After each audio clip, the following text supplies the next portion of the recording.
As-Sunnah, As-Sunnah, As-Sunnah Foundation. As-Sunnah, As-Sunnah, As-Sunnah Foundation. আসসালামু আলাইকুম ওয়া রাহমাতুল্লাহি ওয়া বারাকাতুহু। আলহামদুলিল্লাহ ওয়াসসালাতু ওয়াসসালামু আলা রাসূলিল্লাহ ওয়া আলা আলিহি ওয়া আসহাবিহি ওয়া মান ওয়ালা, আম্মা বা'দ। সুপ্রিয় দর্শক শ্রোতা ভাই বোন, দেশ কিংবা প্রবাস, যে যেখান থেকে দেখছেন, আপনাদের সকলকে সাদর আমন্ত্রণ জানাচ্ছি আস-সুন্নাহ ফাউন্ডেশনের স্টুডিও থেকে। আপনারা দেখছেন আস-সুন্নাহ ফাউন্ডেশন আয়োজিত সাপ্তাহিক সরাসরি প্রশ্ন উত্তরমূলক অনুষ্ঠান শরীআই সমাধানের 255তম পর্ব। অন্যান্য দিনের মতো আজও ইনশা আল্লাহ তাআলা আপনাদের সঙ্গে ঘণ্টা ব্যাপী থাকছি এবং আপনাদের করা জীবন জিজ্ঞাসার উত্তর কোরআন এবং হাদিসের আলোকে দেওয়ার চেষ্টা করব, আল্লাহ তাআলা তৌফিক দিলেন। প্রিয় দর্শক, আপনার যে কোনো জীবন ঘনিষ্ঠ জিজ্ঞাসা বাংলায় সংক্ষেপে এই পোস্টের মন্তব্যের ঘরে লিখুন। আমরা আপনার প্রশ্ন উত্তর দেওয়ার আপ্রাণ চেষ্টা অব্যাহত রাখবো ইনশা আল্লাহ তাআলা। আপনাদের পছন্দের এবং আপনাদের ভালোবাসার এই অনুষ্ঠানটি আপনারা দেখতে পাচ্ছেন আমাদের ভেরিফাইড ফেসবুক পেজে, আমাদের ভেরিফাইড ইউটিউব চ্যানেলে, আস-সুন্নাহ ফাউন্ডেশনের ভেরিফাইড ফেসবুক পেজ এবং আমাদের অন্য পেজ ও চ্যানেলসমূহ একযোগে যে কোনো জায়গায় প্রশ্ন করলে ইনশাআল্লাহ আমরা আপনাদের প্রশ্নগুলোকে কালেক্ট করে উত্তর দেওয়ার চেষ্টা করব। যেসব প্রশ্ন উত্তর একান্ত দেওয়া সম্ভবপর হবে না, আমরা ইনশাআল্লাহ তাআলা সেগুলো আগামীকাল এবং পরশু অফিস টাইমে রিপ্লাইয়ের মাধ্যমে আপনাদেরকে দেওয়ার চেষ্টা করব, আল্লাহ তৌফিক দিলে। প্রিয় দর্শক, লাইভের শুরুতে আস-সুন্নাহ ফাউন্ডেশনের কোনো আপডেট থেকে থাকলে সেটি সাধারণত আপনাদের সাথে আমরা শেয়ার করে থাকি। তারই ধারাবাহিকতায় আমরা আজ আপনাদেরকে আমাদের দুটি বিষয়ের আপডেট শেয়ার করতে পারি। তার একটি হলো আস-সুন্নাহ ফাউন্ডেশনের ইফতার প্রজেক্ট 2025। এটার আওতায় ইতিমধ্যে আপনারা দেখেছেন 12,000 পরিবারের জন্য আমরা প্রায় 100 টনের মতো ইফতার সামগ্রী কিনে সেগুলো দেশের প্রত্যন্ত অঞ্চলে পাঠিয়ে দিয়েছি প্যাকেট করে। অভাবী দুস্থ রোজাদারদের বাসা বাড়িতে সেগুলো ইতিমধ্যে পৌঁছে দিতে শুরু করেছে। যদিও আমাদের লক্ষ্যমাত্রা এবছর 30,000 রোজাদার ফ্যামিলির কাছে ইফতার সামগ্রী পৌঁছে দেওয়া, কিন্তু এর জন্য পর্যাপ্ত তহবিল আমাদের কাছে নেই। খুবই সামান্য তহবিল নিয়ে আমরা কাজ শুরু করেছি। আমরা আশা করব যে আপনারা অন্যান্য বছরের মতো এবারও আমাদের ইফতার বিতরণ এই প্রজেক্টে শরিক হবেন, সামিল হবেন। সেই সাথে আমাদের ইফতার বিতরণ কার্যক্রমে আমরা আশা করব যে আপনারা আপনাদের যার যার জায়গা থেকে সাধ্য মোতাবেক ইফতার সামগ্রীও কিনে দিতে পারবেন। এবছর প্রথমবারের মতো আমরা ইফতার সামগ্রী গ্রহণ করছি আস-সুন্নাহ ফাউন্ডেশনের আফতাবনগর কার্যালয়ে। অফিস টাইমে আপনি আমাদের 6টি আইটেম যেগুলো আমরা বিতরণ করে থাকি, সেই 6 আইটেমের যে কোনোটির যে কোনো পরিমাণ আপনি ইফতার সামগ্রী কিনে পাঠাতে পারবেন। সেই 6 আইটেম হলো ছোলা, চিনি, খেজুর, সয়াবিন তেল, মুড়ি এবং সেই সাথে মসুর ডাল। এই 6 আইটেমের যে কোনো পরিমাণ আপনি চাইলে আমাদের কাছে পৌঁছে দিতে পারেন। আমরা ইনশাআল্লাহ সেগুলোকে প্যাকেট করে প্যাকেজের মাধ্যমে ইনশাআল্লাহ আমরা হকদারদের কাছে, রোজাদারদের কাছে, দুস্থদের কাছে পৌঁছে দেব। সেই সাথে আস-সুন্নাহ ফাউন্ডেশনের বন্যার যে পুনর্বাসন কার্যক্রম সেটা খুবই দ্রুততার সাথে এগিয়ে চলেছে। 1,500 ঘর নির্মাণ করার যে মহাকর্মযজ্ঞ সেটি আলহামদুলিল্লাহ বিরতিহীনভাবে চলছে। অনেকগুলো ঘর সম্পাদন হয়ে গেছে, করা শেষ হয়ে গেছে, আর বাকি ঘরগুলো আমরা ইনশাআল্লাহ কমপ্লিট করে তারপর ইনশাআল্লাহ আমাদের প্রজেক্ট সমাপ্ত ঘোষণা করব। আপনারা আমাদেরকে দোয়ার মাধ্যমে সহযোগিতা করবেন, দোয়ার মধ্যে আপনারা সামিল রাখবেন। রমাদানের বিশেষ করে শুরু থেকেই আপনাদের দোয়াগুলোতে আস-সুন্নাহ ফাউন্ডেশনকে সামিল রাখবেন এবং আপনাদের যাকাত, আপনাদের অন্যান্য অর্থ সহযোগিতা সেগুলো আস-সুন্নাহ ফাউন্ডেশনকে আপনারা যতটুকু সাধ্যে কুলায়, যতটুকু দেওয়ার সুযোগ থাকে ততটুকু আপনারা দিয়ে আমাদের কার্যক্রমকে বেগবান করতে সাহায্য করবেন। চলুন প্রিয় দর্শক, আমরা আর বিলম্ব না করি, তাহলে আপনাদের যে সমস্ত প্রশ্ন আমাদের কাছে ইতিমধ্যে চলে আসছে সেগুলোর উত্তর দেওয়ার পালা প্রবেশ করি। দুঃখিত, একটি জরুরি বিষয় আমার মনে পড়েছে, সেটি আপনাদের সঙ্গে শেয়ার করে আমরা প্রশ্ন উত্তরে প্রবেশ করছি। আর সেটি হলো, আপনারা অনেকে ইতিমধ্যে শুনেছেন যে আস-সুন্নাহ ফাউন্ডেশন এই বছর রমাদান উপলক্ষে 2025-এর রমাদান মুবারক উপলক্ষে কোরআন পাঠ ও প্রতিযোগিতার আয়োজন করেছে। পুরো রমাদান ব্যাপী কোরআনের অর্থসহ আপনি পড়বেন এবং রমাদান মাসের শেষ যে সপ্তাহ, সেই সপ্তাহের 26 কিংবা 27 রমাদানে বাদ ফজর ইনশা আল্লাহ তাআলা আমরা এই কোরআন কম্পিটিশন করব অনলাইনের মাধ্যমে। যথারীতি আমাদের নিজস্ব ওয়েবসাইটে ইনশাআল্লাহ পরীক্ষা নেওয়া হবে। আগে থেকে আপনি নিবন্ধন করে রাখতে পারেন ওয়েবসাইটে, পরীক্ষার আগ মুহূর্তেও করে ফেলতে পারেন iqa.com। এখানে মূলত আমাদের নিবন্ধন কার্যক্রম পরিচালনা হয়ে থাকে। শুধুমাত্র তর্জমা থেকে পরীক্ষা নেওয়া হবে ইনশাআল্লাহ, কোনো তাফসির থেকে পরীক্ষা নেওয়া হবে না, প্রশ্ন আসবে না। এবং এই পরীক্ষা যথাযথভাবে যদি আপনি দিতে পারেন ইনশাআল্লাহ বিদিনিল্লাহ আপনিও লক্ষ লক্ষ টাকা পুরস্কার বিজয়ীদের একজন হতে পারেন। 3 জনকে আমরা উমরা সহ আরও বিভিন্ন রকমের আকর্ষণীয় পুরস্কার, ফ্যামিলি লাইব্রেরি, একটা বাসাকে যতগুলো ইসলামিক বইয়ের প্রয়োজন হয় 50,000 টাকার ইসলামিক বই কিনে সাজিয়ে দেওয়া সহ এরকম বিভিন্ন আকর্ষণীয় পুরস্কার ব্যবস্থা আমরা রেখেছি।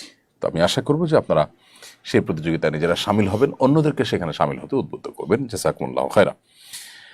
যে সমস্ত প্রশ্ন আমার কাছে ইতিমধ্যে চলে এসেছে, এর মধ্যে বাশার মোল্লা আপনার প্রশ্ন দেখতে পাচ্ছি আমি। আপনি লিখেছেন, আমি গত বছরের মার্চ মাসে জার্মানে একটি মিনি সুপার মার্কেট খুলি। আগের তুলনায় পণ্য বেড়েছে, জাকাত দিতে হবে কিনা, কিভাবে হিসাব করব? ভাই বাশার মোল্লা, আপনি যে মিনি সুপার মার্কেট খুলেছেন, প্রতিদিনই সেখানে মাল কিছু বিক্রি হয়, নতুন কিছু মাল ঢুকে। তো এগুলো প্রতিদিন হিসেব করার দরকার নেই, বরং বছর শেষে আপনি যখন জাকাতের হিসেব করবেন তখন আপনার স্টকে দোকানে যে পরিমাণ মাল আছে, দোকানে গোডাউনে সব মিলিয়ে যে পরিমাণ মাল আছে সেটার যে ভ্যালু, মার্কেট ভ্যালু, এটা বিক্রি করলে এখন কী দাম হবে সেটা হিসাব করে বের করে তার 2.5% জাকাত আপনি দিবেন।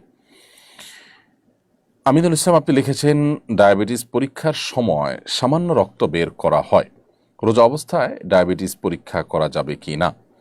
ভাই আমিনুল ইসলাম, ডায়াবেটিস পরীক্ষার সময় সামান্য যে সুইয়ের অগ্রভাগে যে পরিমাণ পানি থাকে ওই পরিমাণ রক্ত যে বের হয়, এর ফলশ্রুতিতে আপনার অজুও ভঙ্গ হবে না যদি এটা গড়িয়ে পড়ার মতো অতটুকু না হয়। আর যদি বড় 1 ফোঁটা হয়, যেটা আসলে গড়িয়ে পড়ার মতো হয়, তাহলে সেক্ষেত্রে রোজা ভঙ্গ হবে।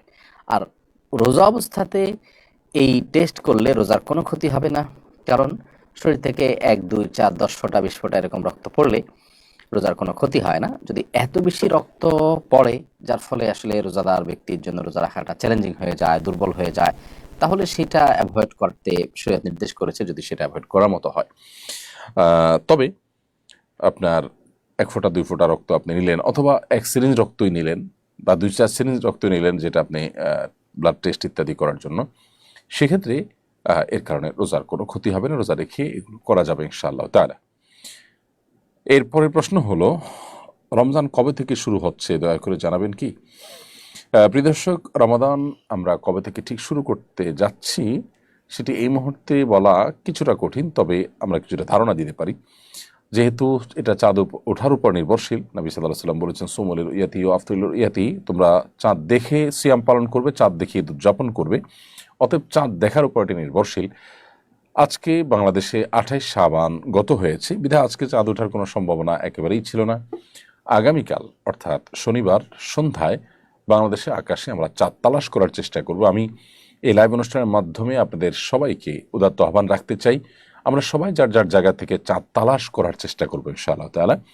শনিবার সন্ধ্যায় সূর্যাস্তের সঙ্গে সঙ্গে বা সূর্যাস্তের ঠিক আগ মুহূর্তে থেকে আমরা পশ্চিম আকাশে চাঁদ তালাশ করবো ইনশাআল্লাহ। রমাদানের চাঁদ যদি আমরা দেখতে পাই ইনশাআল্লাহ, তাহলে শনিবারই আমরা প্রথম তারাবি আদায় করব এবং শনিবার সন্ধ্যা থেকে রমাদান শুরু হয়ে যাবে এবং ভোর রাতে আমরা সাহরি করবো ইনশাআল্লাহ তাআলা। এর সম্ভাবনা যথেষ্ট প্রবল।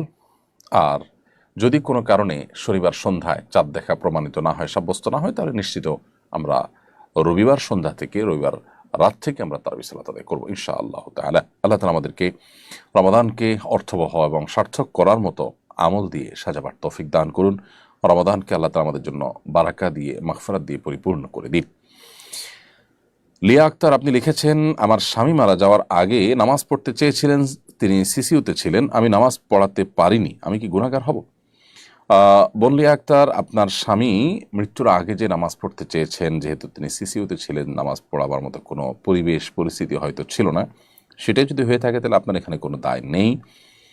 তবে অনেক সময় দেখা যায় আমাদের পেশেন্টদেরকে আমরা একটু কষ্ট করলে তাদেরকে সালাত আদায় করতে পারি। তাদের শরীরের বিভিন্ন জায়গায় সুই ফোড়ানো, বিভিন্ন রকমের তার ইত্যাদি লাগানো, পাইপ ইত্যাদি লাগানো, এরকম অবস্থাতেও তাদেরকে কিন্তু আমরা টেস্ট করার জন্য স্থানান্তর করি, মুভ করাই।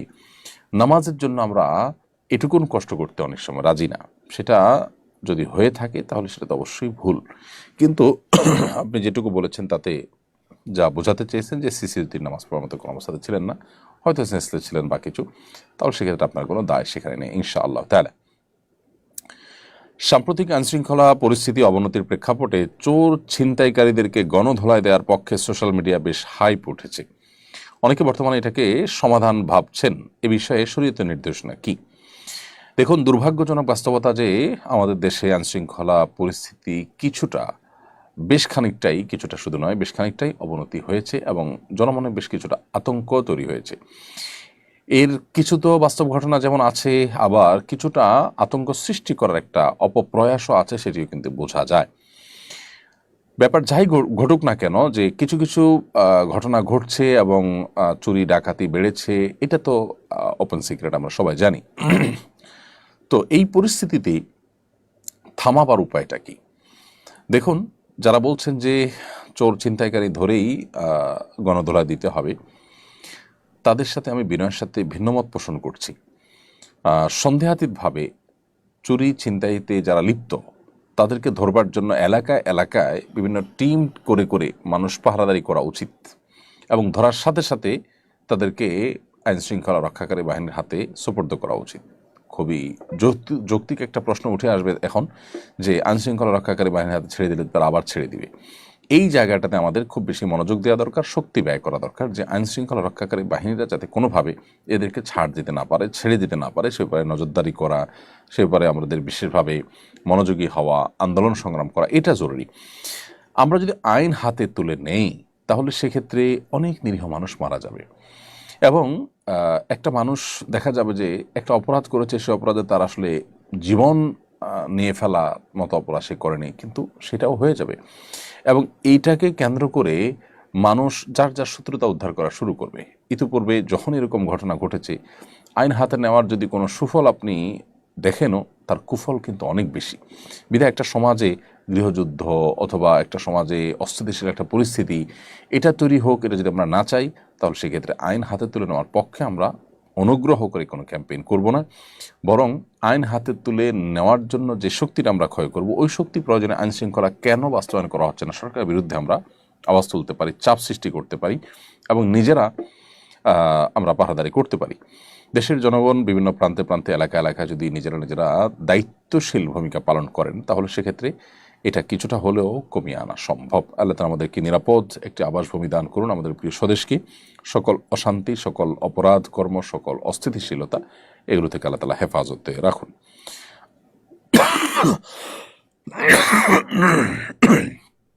দুঃখিত। বর্তমান সময়ে আমাদের সন্তানকে পড়াশোনার প্রয়োজনীয় এবং যোগাযোগ রক্ষার্থে মোবাইল, কম্পিউটার, ট্যাব সহ ইলেকট্রনিক ডিভাইস দিতে হচ্ছে, কিন্তু দুশ্চিন্তাও হচ্ছে যে তারা এসবের অসৎ ব্যবহার করছে কিনা, কোনো আপত্তিকর ওয়েবসাইটে ঢুকে যাচ্ছে কিনা। এক্ষেত্রে আমাদের করণীয় কি? আপনার সুচিন্তিত পরামর্শ কামনা করছি। দেখুন, সন্তানদেরকে পড়াশোনার প্রয়োজনে আমাদেরকে যে বিভিন্ন ডিভাইস দিতেই হয়, এই ডিভাইসগুলোতে বিভিন্ন অ্যাপস হয়ে তারা নানা অনভিপ্রেত ভিডিও বা ছবি এগুলো দেখে তারা বিপদগামিতার পথে চলে যাওয়ার আশঙ্কা সমূহ এবং জোরালো। শুধু শিশুরা কেন, আমরা বড়রাই কি নিরাপদ? আমরাও বিপদগামিতার পথে পা বাড়াবার সমূহ আশঙ্কা থাকে। এই হারাম থেকে বাঁচা এবং চরিত্র রক্ষা করার সংগ্রামে যদি আমাদেরকে টিকে থাকতে হয় এবং জয়ী হতে হয়, তাহলে সর্বপ্রথম কাজ হবে বিশেষ করে সন্তানদের ব্যাপারে তাদেরকে আমাদের নজরদারিতে রাখতে হবে। ডিভাইসগুলো আমাদের সামনে ব্যবহার করতে দিতে হবে। এমন হতে পারে যেমন আপনার কম্পিউটার বা ল্যাপটপ বাসার এমন একটা জায়গায় আপনি স্থাপন করলেন যে বাচ্চা কি ব্রাউজ করছে না করছে তার সবগুলো আপনি দেখতে পাচ্ছেন, আপনার নখদর্পণে থাকে। এটা করা উচিত। এটা যদি আমরা না করি তাহলে আমাদের অজান্তে, আমাদের অগোচরে সন্তান ভুল কোনো পথে পা বাড়াতে পারে। এটা একটি বিষয়।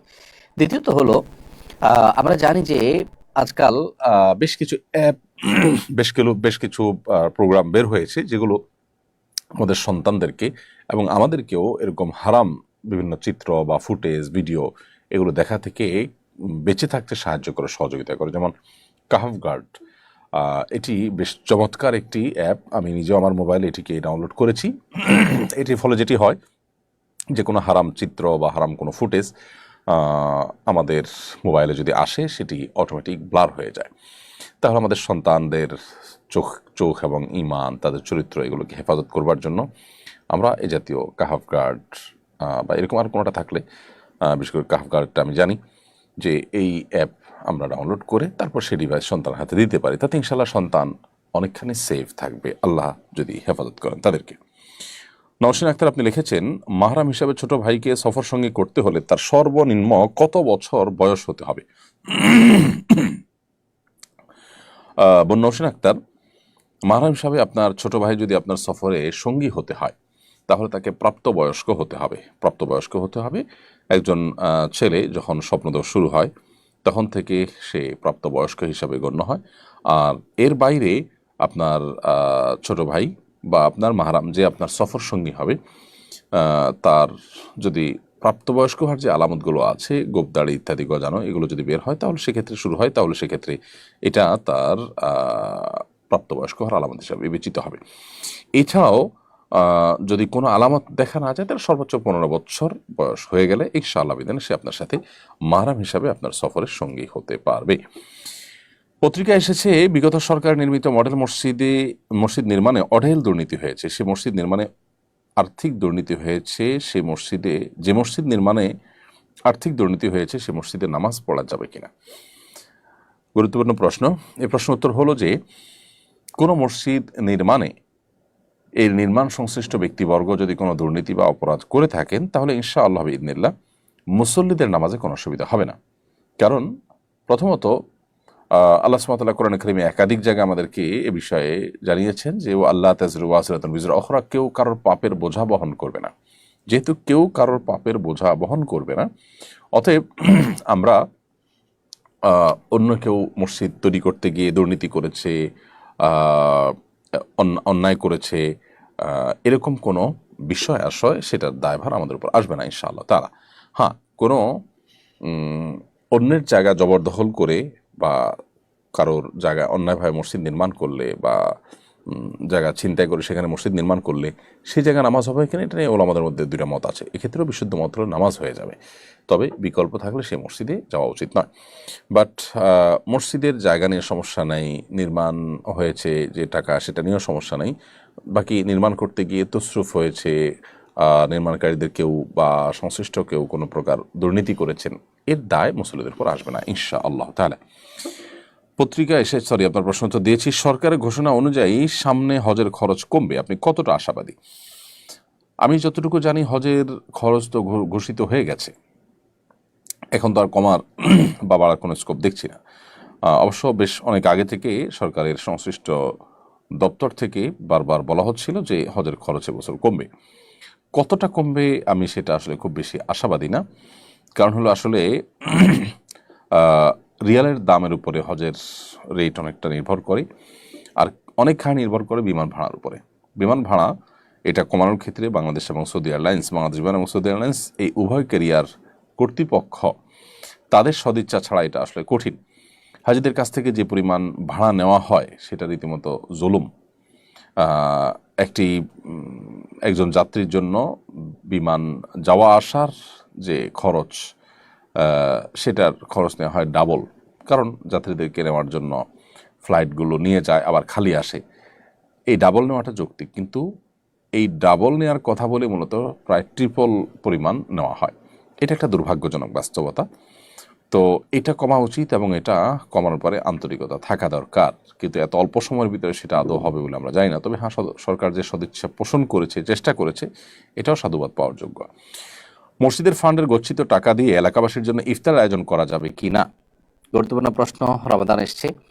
মসজিদের তহবিলের টাকা দিয়ে এলাকাবাসীর জন্য বা মসজিদের মুসল্লিদের জন্য ইফতারের কোনো আয়োজন করা যাবে না। কারণ মসজিদে সাধারণত মানুষ যে টাকা দেয়, সেটা মসজিদে ইফতার আয়োজনের জন্য দেয় না, সেটা দেয় মসজিদের নির্মাণের জন্য, মসজিদের বেতন ভাতা, মসজিদের যে রুলিং কস্ট খরচ আছে সেগুলো নির্বাহ করবার জন্য। অতএব যেই জন্য দাতারা টাকা দেন, সেই কাজেই টাকাটা ব্যয় করতে হবে।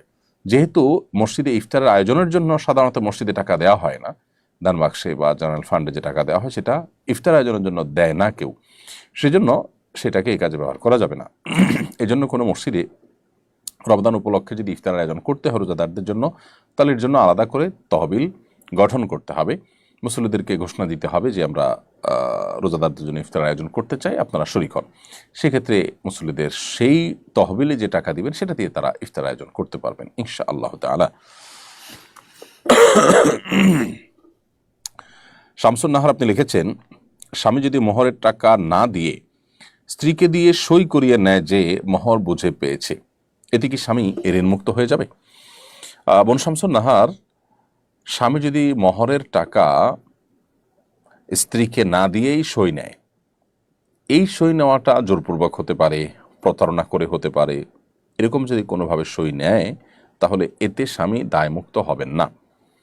কেন দায়মুক্ত হবেন না? কারণ হলো এই সই নেওয়াটা তো সন্তুষ্ট চিত্তে নয়। স্ত্রী যদি তিনি সন্তুষ্ট চিত্তে জেনে শুনে ঠান্ডা মাথায় স্বামীর এই পাওনাকে এটা মাফ করে দেন, যদি বলেন যে মোহরের বাকি টাকা আমাকে দিতে হবে না, কিছু টাকা আমি পেলাম, বাকিটা ছেড়ে দিলাম, তো আল্লাহ তাআলা বলেছেন ফাকুলু হানি আম্মারিয়া, তাহলে মেয়েরা যদি কিছু নিজে থেকে খুশি হয়ে ছেড়ে দেয় তাহলে সেটা ছেলেরা অর্থাৎ স্বামীরা সেটা ভোগ করতে পারবেন। কিন্তু কোনো কৌশলে জবরদস্তি করে কিংবা কোন প্রকার ছল ছাতুরি করে যদি তাদের কাছে স্বাক্ষর নেওয়া হয় তাহলে অবশ্যই আপনি দায়মুক্ত হবেন না। রমজানের সাহরি এবং ইফতারে কী ধরনের খাবার খাওয়া শরঈ এবং স্বাস্থ্যগত দিক থেকে বাঞ্ছনীয়? স্বাস্থ্যগত দিক থেকে আমাদের সাহরি এবং ইফতারিতে কী ধরনের খাবার থাকা দরকার সেটা অবশ্য স্বাস্থ্য বিশেষজ্ঞগণ খুব ভালো বলতে পারবেন। তবে আমরা সবাই কমন কিছু বিষয় জানি, তার মধ্যে থেকে একটা হলো যে ইফতারিতে খুব বেশি ভাজা পোড়া এটা আমাদের স্বাস্থ্যের জন্য মোটেও ভালো নয়, এবং এটার কারণে অনেক অস্বস্তিতে আমরা ভুগতে হয়। এর কারণে আমাদের তারাবি, আমাদের রাতভর জেগে ইবাদত বন্দেগী, অন্যান্য এক আমল করে, এমনকি দিনের বেলা রোজা রাখাটা অনেক সময় কষ্টকর হয়ে যায়। এই জন্য আমাদের স্বাস্থ্য ভালো থাকে সেরকম খাবার আমাদের খাওয়া উচিত। ভাজা পোড়া, অতি ঝাল, অতি মিষ্টি, যেগুলো আমাদের স্বাস্থ্যের জন্য ভালো নয় সেগুলো আমাদের অ্যাভয়েড করা উচিত, অন্তত রমাদানে ইবাদতের প্রয়োজন হলেও। দ্বিতীয়ত হলো আমরা ইফতার এবং সাহরিতে খেজুর অবশ্যই রাখার চেষ্টা করব। এটাতে প্রচুর পরিমাণ খাদ্যশক্তি, এনার্জি যেমন রয়েছে, এমনিভাবে এমন সব খাবার রাখবো, দেশীয় ফল এবং অন্যান্য খাবার যেগুলো সুফল আমাদের শরীরে নানাভাবে ইনশাআল্লাহ আসবে, বিধে আমরা সেদিকটাকে বিশেষভাবে খেয়াল রাখবো, মনোযোগ দেব ইনশাআল্লাহ। এবং খুব বেশি আপনার উদরপূর্ণ করে খেলে ইবাদতবন্দি করতে অসুবিধা হয়, সেটা অস্বস্তির কারণ হয়, সেটা আমাদের স্বাস্থ্যের জন্য খারাপ হয় এবং শরীয়ত ও শিল্পের জন্য আমাদেরকে নিরুৎসাহিত করেছে। সেজন্য আমরা চেষ্টা করব যে সাহরি ইফতারিতে খুব বেশি উদরপূর্ণ করে না খেতে, এই চেষ্টা আমাদের মধ্যে থাকতে হবে। ওমরার জন্য সৌদি আরবে ভ্রমণে মেনিনজাইটিস টিকা নেওয়ার বাধ্যবাধকতা তুলে নিয়েছে দেশের সরকার। বিষয়টা সম্পর্কে আপনার মন্তব্য জানতে চাই। এ বিষয়ে স্বাস্থ্য বিষয়ে বিশেষজ্ঞ কেউ ভালো মন্তব্য করতে পারবেন যে এটা যথাযথ হয়েছে কি হয়নি। তবে আমি একজন সাধারণ নাগরিক হিসাবে যে মন্তব্য করতে চাই সেটি হলো, এই টিকাটা আমাদের জন্য অনেক কষ্টের ছিল নানাভাবে, অতএব এটা তোলাতে বেশ খানিকটা সুবিধা হলো হাজী সাহেবদের। আর সৌদি আরবের আপনার যে আপনার স্বাস্থ্যগত অসুবিধার কারণে বা যে জটিলতার ভিত্তিতে, যে পরিস্থিতির ভিত্তিতে এই টিকা দেওয়ার কথা বলা হচ্ছে সেটা বহু আগের কথা, বহু বছর আগের কথা। সেই পরিস্থিতি, সেই পরিবেশ সৌদি আরবে এখন আদৌ আছে কিনা আমি জানি না। বিধায় এই টিকা দেওয়ার ফলে অনেকের জ্বর হয়, অনেকে অসুস্থ হয়ে পড়েন, অনেকের জন্য এটা নেওয়া কষ্টকর হয়। বিধায় সেই দৃষ্টিকোণ থেকে আমি এটাকে ভালো মনে করছি একজন নাগরিক হিসাবে। আমার অভ্যাস হলো কাজের ফাঁকে যখনই সুযোগ হয় ইউটিউবে বিভিন্ন স্কলার আলোচনা শোনা, ইদানিং দিনই আলোচনার মধ্যেও নানা ধরনের বিজ্ঞাপন চলে আসে। এক্ষেত্রে আমাদের করণীয় কী? কীভাবে এ ধরনের উপদ্রব থেকে আমরা নিজেদেরকে বাঁচাতে পারি, নিজের চোখকে হেফাজত করতে পারি? প্রিয় ভাই, এ ধরনের পরিস্থিতি আমাদের সবারই কম বেশি পড়তে হয়, খুবই দুর্ভাগ্যজনক একটি বাস্তবতা। আজকাল ফেসবুক, ইউটিউব সহ এমনকি অনলাইনে বিভিন্ন ব্রাউজারে আমাদেরকে সার্চ করতে হয়, আমাদের ব্রাউজ করতে হয়, অনেক কিছু আমাদেরকে খুঁজতে হয়, রিড করতে হয়, স্টাডি করতে হয়। এগুলো করতে গিয়ে আমরা যেমন উপকারী নলেজ অর্জন করছি, সেই সাথে অনেক হারাম দৃশ্য আমাদের চোখের সামনে চলে আসে। আমরা অনবরত গুনাহে লিপ্ত হয়ে যাচ্ছি, আমাদের ঈমান দুর্বল হচ্ছে, আমরা নানান দিক থেকে পিছিয়ে পড়ছি একজন মুসলমান হিসেবে।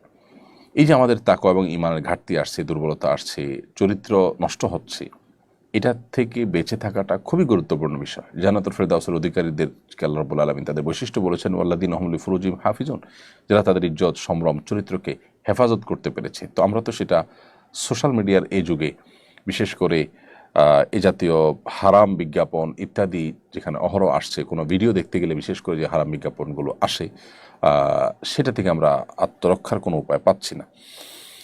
এবং ইদানিং যেটা হয়েছে যে কোনো চ্যানেলে মনিটাইজেশন অন করা না থাকলেও সেখানে বিজ্ঞাপন আসে। অর্থাৎ আপনি কোনো চ্যানেলের মালিক, আপনি কোনো ভালো ভিডিও আপলোড করবেন, সেখানে আপনি মনিটাইজেশন করে পয়সা উপার্জন করবেন না, তারপরও সেখানে বিজ্ঞাপন আসবে। অর্থাৎ একরকম বাধ্যতামূলক করে দেওয়া হয়েছে যে আমরা ভিডিও দেখব আর বিজ্ঞাপন দেখব না, এমনটি হতে পারে না। তো এইরকম পরিস্থিতিতে মাহফিল অ্যাপ, একটা অ্যাপ আছে বেশ ভালো, আমি ব্যক্তিগতভাবে জানি, চিনি, এবং আলহামদুলিল্লাহ এটা যারা করেছেন তারা বেশ চমৎকার করে করেছেন। এই মাহফিল অ্যাপটি ব্যবহার করা যেতে পারে। এই মাহফিল অ্যাপের সুবিধা হলো যে এখানে বড় বড় স্কলার, বড় আলেমদের ভিডিও আপলোড করা হয়, আমার ভিডিওগুলো সেখানে আপনি পাবেন। তো মাহফিল অ্যাপে গিয়ে যদি আপনি ভিডিওগুলো দেখেন তাহলে ইনশাআল্লাহ বিদিনিল্লাহ আপনি হারাম অ্যাড মুক্তভাবে ভিডিওগুলো দেখতে পারবেন। তো আমি আপনাকে পরামর্শ দিব যে মাহফিল অ্যাপের মধ্যে প্রবেশ করে আপনি আলেমুল আমাদের বক্তব্য, ওয়াজ নসিহত এগুলো শুনুন। ইনশাআল্লাহ আশা করা যায় যে হারাম থেকে বেঁচে থাকতে পারবেন। হজ এজেন্সি অ্যাসোসিয়েশন নির্বাচনের একজন প্রার্থী কিছুদিন আগে বলেছেন তিনি নির্বাচিত হলে হজযাত্রী প্রতি 30,000 টাকা অতিরিক্ত নিয়ে এজেন্সিগুলোর মধ্যে ভাগ করে দেবেন। এই অভিপ্রায় শরীয়তের দৃষ্টিকোণ থেকে সঙ্গত কিনা? শরীয়তের দৃষ্টিকোণ থেকে সঙ্গত হওয়া তো প্রশ্নই ওঠে না। কোনো দৃষ্টিকোণ থেকে এটা সঙ্গত হওয়ার কোনো কারণ থাকতে পারে না। হজযাত্রীদের হজের খরচ বাড়িয়ে সেটা নেতারা ভাগ করে নেবেন, এটা তো খুল্লম খোলা ডাকাতি বলা যেতে পারে।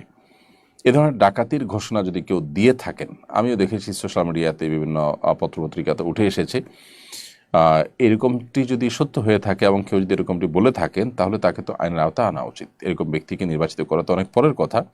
এ ধরনের গর্হিত কথা যদি কেউ বলে থাকে তাহলে তাকে রীতিমতো আইনের আওতায় আনা উচিত, কারণ তিনি ডাকাতি করার ঘোষণা দিয়েছেন। এমনিতে আমাদের দেশে হাজী সাহেবদের উপরে যে পরিমাণ জুলুম করা হয়ে থাকে, বিমান ভাড়া 3 গুণ পর্যন্ত নেওয়া হয়ে থাকে, এবং আরও নানাবিধভাবে হাজী সাহেবদের হজ করাকে কঠিনতর করা হয়েছে। যেখানে বাংলাদেশে প্রতি বছর হজে যাওয়ার জন্য মানুষ সিরিয়াল ধরে বসে থাকতে হতো, রেজিস্ট্রেশন করতে হতো, সেখানে এখন সৌদি গভর্নমেন্ট আমাদেরকে যে কোটা দেয় সে কোটাটা পর্যন্ত পূরণ হয় না।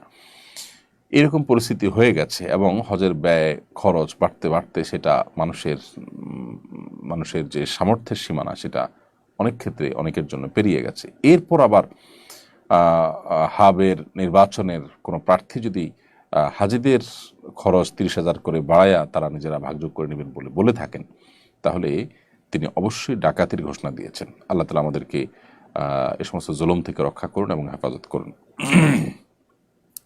ভারতের আসাম রাজ্যের সংসদে আগে শুক্রবার জুমার নামাজের জন্য 2 ঘন্টার বিরতি ছিল।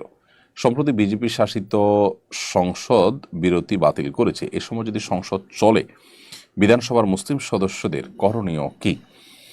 দেখুন, পৃথিবীতে যারা নিজেদেরকে তথাকথিত গণতন্ত্রের রোল মডেল বলে, যারা নানা দিক থেকে আমাদের কাছে আদর্শ বলে আমাদের দেশে এক শ্রেণীর মানুষ সারাক্ষণ মুখে ফেনা তুলতে থাকেন, তাদের দেশে এই ধরনের আপনার দ্বিচারিতামূলক আচরণ, মুখে অনেক ভালো ভালো কথা বলা আর বাস্তবে মুসলমানদেরকে কোণঠাসা করে রাখার যে তাদের অপচেষ্টা, সেটা দিনের আলো মতো পরিষ্কার। দীর্ঘদিন থেকে সেটা আমাদের কাছে একেবারে ওপেন সিক্রেট হয়ে গেছে। তো এরকম পরিস্থিতিতে মুসলিম সংসদ সদস্য যারা আছেন তারা এটার বিরুদ্ধে প্রতিবাদ করা, সংসদের বাইরে যারা আছেন তারা প্রতিবাদ করা, সেটা যেমন আমাদের কর্তব্য, ঠিক একইভাবে বিধানসভার মুসলিম সদস্যরা ওই সময় বের হয়ে জুমার নামাজ পড়া তাদের উপরে আবশ্যক। কারণ জুমার নামাজ পড়াটা ফরজ। এই আবশ্যকীয় কাজটি আপনাকে করতেই হবে। আপনি প্রয়োজনে আপনার সংসদীয় অধিবেশন থেকে বের হয়ে নামাজ পড়ে তারপর আসবেন। কারণ ফরজ নামাজ বাদ দিয়ে করা যায় এমন কোনো কাজ পৃথিবীতে নেই। আল্লাহ তাআলা ইসলামে এমন কিছু রাখেন নাই যে ফরজ নামাজ বাদ দিয়ে সেটা করা যায়, বিধায় ফরজ আমাদেরকে পড়তে হবে। তাছাড়া সংসদে আমরা অনুপস্থিত থাকতে পারি, সেই সিস্টেম বা সেই সুযোগ, সে আইনও আছে। সংসদে অনুপস্থিত থাকলে 2-4 ঘন্টার জন্য গেলে যে সংসদ সদস্যপদ বাতিল হবে এমনও তো কথা নেই। তাহলে নামাজ পড়তে অসুবিধাটা কোথায়? আর যদি আল্লাহ না করুক বাতিল হয়ও, সেরকম সিস্টেমও যদি কোনো জায়গায় থাকে, সেরকম জুলুমও যদি কোথাও থাকে, তারপর আমাকে নামাজ পড়তে হবে, নামাজ ছাড়া যাবে না। এরপরে আফিয়াত আসনাত এআইডি থেকে আপনি লিখেছেন, রমাদানে মৃত ব্যক্তির জন্য কিভাবে দোয়া করব, কোনো খতম বা এই ধরনের কিছু করা জায়েজ আছে কিনা। খুবই প্রাসঙ্গিক একটি প্রশ্ন করেছেন আমাদের এক বোন। রমজানে মৃত ব্যক্তির জন্য আমরা দোয়া করতে চাই, বিশেষ করে রমজান উপলক্ষে আমাদের মৃত মা বাবা তাদের পক্ষ থেকে, আমাদের প্রিয়জনদের পক্ষ থেকে কিছু করার তাগাদা আমরা অনুভব করি। এক্ষেত্রে দোয়ার ক্ষেত্রে যেটি হবে যে আমরা নিজেরা আল্লাহর কাছে তাদের হয়ে তাদের জন্য মাগফিরাত কামনা করব, দুহাত তুলে দোয়া করব, চোখের পানি ফেলবো, অন্যদেরকে দিয়ে দোয়া করাবো বা অন্যদের কাছে দোয়া চাইবো তাদের জন্য, এটি হতে পারে। দ্বিতীয়ত তাদের তরফ থেকে আমরা দান সাদাকা করব। মৃত ব্যক্তির জন্য যে সমস্ত বিষয়গুলো করা যায়, তাদের পক্ষ থেকে উমরা করা যায়, হজ করা যায়, দান সাদাকা করা যায়, কোনো ব্যক্তিকে আপনার খাদ্য দেওয়া যায়, আল্লাহর কাছে দোয়া করা যায়। অনেকগুলো আমাদের মতে আপনি কোরআন কারীমের তেলাওয়াত পড়ে যদি বলেন যে আল্লাহ এর সবটা আমি তাকে দিতে চাই, সেটা অনেকের মতে দেওয়া যায়। এই যে ব্যাপারগুলো যেগুলো মৃত ব্যক্তির তরফ থেকে করা যায় সেগুলো আপনি করবেন। এর বাইরে খতম করার একটা প্রচলন আমাদের সমাজে আছে যে রমজান উপলক্ষে আমাদের মৃত ব্যক্তির তরফ থেকে খতম করাই। আসলে লোকজন ভাড়া এনে টাকা পয়সা দিয়ে খতম করালে সওয়াব তো হবেই না, বরং গুনাহ হবে। কারণ খতম কোরআন কারীম তেলাওয়াত পড়ে শেষ করা বা তেলাওয়াত করা এটা একটা ইবাদত, এটার বিনিময় দেওয়া এবং নেওয়া জায়েজ নাই, বিধায় এটা চলবে না। হ্যাঁ, আপনারা পরিবারের সদস্যরা কেউ কোনো অংশ তেলাওয়াত করলেন, করে এটার সওয়াব যেন আল্লাহ তাকে দেন সেই হিসাবে আপনি নিয়ত করলেন, বাস এটা হতে পারে। এবং আপনারা নিজেরা ভাগযোগ করে নিলেন, পুরো 30 পারা কোরআন নিজেরা ভাই বোন বা আত্মীয় স্বজনরা ভাগ করে নিলেন এবং সবাই যে যেটুকু পড়লেন এটার সব যেন আল্লাহ তাআলা তাকে পৌঁছে দেন সেজন্য দোয়া করে, এটা হতে পারে অনেক ইমামদের মধ্যে সেটির সুযোগ রয়েছে। এক কথিত কবি নবীজির শানে অশালীন শব্দ ব্যবহার করার কারণে তোলপাড় সৃষ্টি হয়েছে। এর জেরে না কাটতেই আরেকজন, যিনি পাঠ্যপুস্তক পরিমার্জন কমিটিতেও আছেন, এর চেয়ে জঘন্য উচ্চারণ করেছেন আল্লাহর নামে। এর কারণ কি বলে মনে করেন? এই ধরনের কর্মকাণ্ড প্রতিরোধের উপায় কি? দেখুন, আমাদের এই সমাজে মুসলমানরা উভয় সমস্যার মধ্যে মূলত নিপতিত। এক শ্রেণীর দুষ্ট লোক যারা এদেশের ভালো চায় না, যারা ভিনদেশীদের চর হিসাবে কাজ করে এখানে, তারা মুসলমানদের বিরুদ্ধে বিষোদ্গার করে আল্লাহ এবং তার রাসূল সম্পর্কে নানা সময় নানা কটূক্তি করে মুসলমানদেরকে ইমানি পরীক্ষার মধ্যে ফেলে দেয়। ইমানের দাবি পূরণ করতে গিয়ে মুসলমানরা যখন রিয়্যাক্ট করতে যায়, কথা বলতে যায়, তখন তারা বিদেশিদের কাছে এখানে মুসলমানদেরকে ভিলেন করে দেখাবার চেষ্টা করে। তো এই সমস্ত ক্ষেত্রে খুবই ট্যাক্টফুলি আমাদের কাজ করতে হবে, খুবই সচেতনতার সাথে কাজ করতে হবে। সেই সাথে সরকারে যারা থাকেন তাদের কর্তব্য হলো এ ধরনের অস্থিতিশীলতা সৃষ্টিকারী যারা আছে তাদেরকে কঠোর হস্তে দমন করা, যাতে করে কেউ মুসলমানদের এ ধরনের অনুভূতি নিয়ে খেলা করার সুযোগ না পায়। সেটা যদি তারা করেন তাহলে সেক্ষেত্রে মুসলমানদের আর রিয়্যাক্ট করার প্রয়োজন হয় না এবং সেটাকে নিয়ে তারা বাজেভাবে পৃথিবীর অন্যান্য শক্তিশালী দেশগুলোর কাছে তুলে ধরার মতো স্কোপও তারা আর পায় না। তো আমি আশা করব যে সংশ্লিষ্ট দায়িত্বশীল যারা আছেন সরকারের, তারা এই সমস্ত ক্ষেত্রে দায়িত্বশীলতার পরিচয় দিবেন। প্রিয় দর্শক, দেখতে দেখতে আমার অনুষ্ঠানের ঠিক মাঝামাঝি অংশ পেরিয়ে গেছি ইতিমধ্যে। ইনশাআল্লাহ বিদিল্লাহ ছোট্ট একটি বিরতির পর আপনাদের কাছে আবার ফিরে আসবো শেষ আমাদের অনুষ্ঠানে। আমি আশা করছি সে পর্যন্ত আমাদের সঙ্গেই থাকবেন ইনশাআল্লাহ তাআলা। কোরআন মানব জাতির মুক্তির সনদ, কোরআন আমাদের গাইডবুক। অথচ সমাজের খুব কম মানুষই কোরআন বোঝেন বা বোঝার চেষ্টা করেন। বছর জুড়ে কোরআন চর্চার লক্ষ্যে শুরু হলো আস-সুন্নাহ ফাউন্ডেশনের যাবৎকালের সর্ববৃহৎ প্রতিযোগিতা কোরআন বর্ষ। 2024 রমজান থেকে 2025 রমজান পর্যন্ত 6 ধাপে অনুষ্ঠিত হতে যাচ্ছে আল কোরআনুল কারীম পাঠ ও প্রতিযোগিতা। বিজয়ীদের জন্য থাকছে 3টি উমরা, 1টি কম্পিউটার, 5টি ব্যক্তিগত লাইব্রেরি, 6টি কিন্ডেল রিডার সহ 15 লক্ষ টাকার মূল্যবান সব পুরস্কার। আল্লাহ সুবহানাহু ওয়া তাআলা আমাদেরকে ভালো কাজে একে অন্যের সঙ্গে প্রতিযোগিতায় অবতীর্ণ হওয়ার নির্দেশ করেছেন। সুতরাং আসুন কোরআন চর্চার এই মহা আয়োজনে, কোরআনের এই বিশাল প্রতিযোগিতায় সামিল হয়ে নিজেদেরকে কোরআনের জ্ঞানে সমৃদ্ধ করি, জীবনকে করি কোরআনময়। পার্থিব সমস্ত মহামূল্যবান পুরস্কার জেতার পাশাপাশি আল্লাহ সুবহানাহু ওয়া তাআলার কাছ থেকে অফুরন্ত বিনিময় লাভের এই সুযোগটি যেন আমাদের কারোর হাতছাড়া না হয়। তাহলে আর দেরি নয়, শুরু করুন এখনই কোরআন বর্ষ, বছরব্যাপী কোরআন চর্চার এক অনন্য আয়োজন। আস-সুন্নাহ ফাউন্ডেশন, উম্মার স্বার্থে।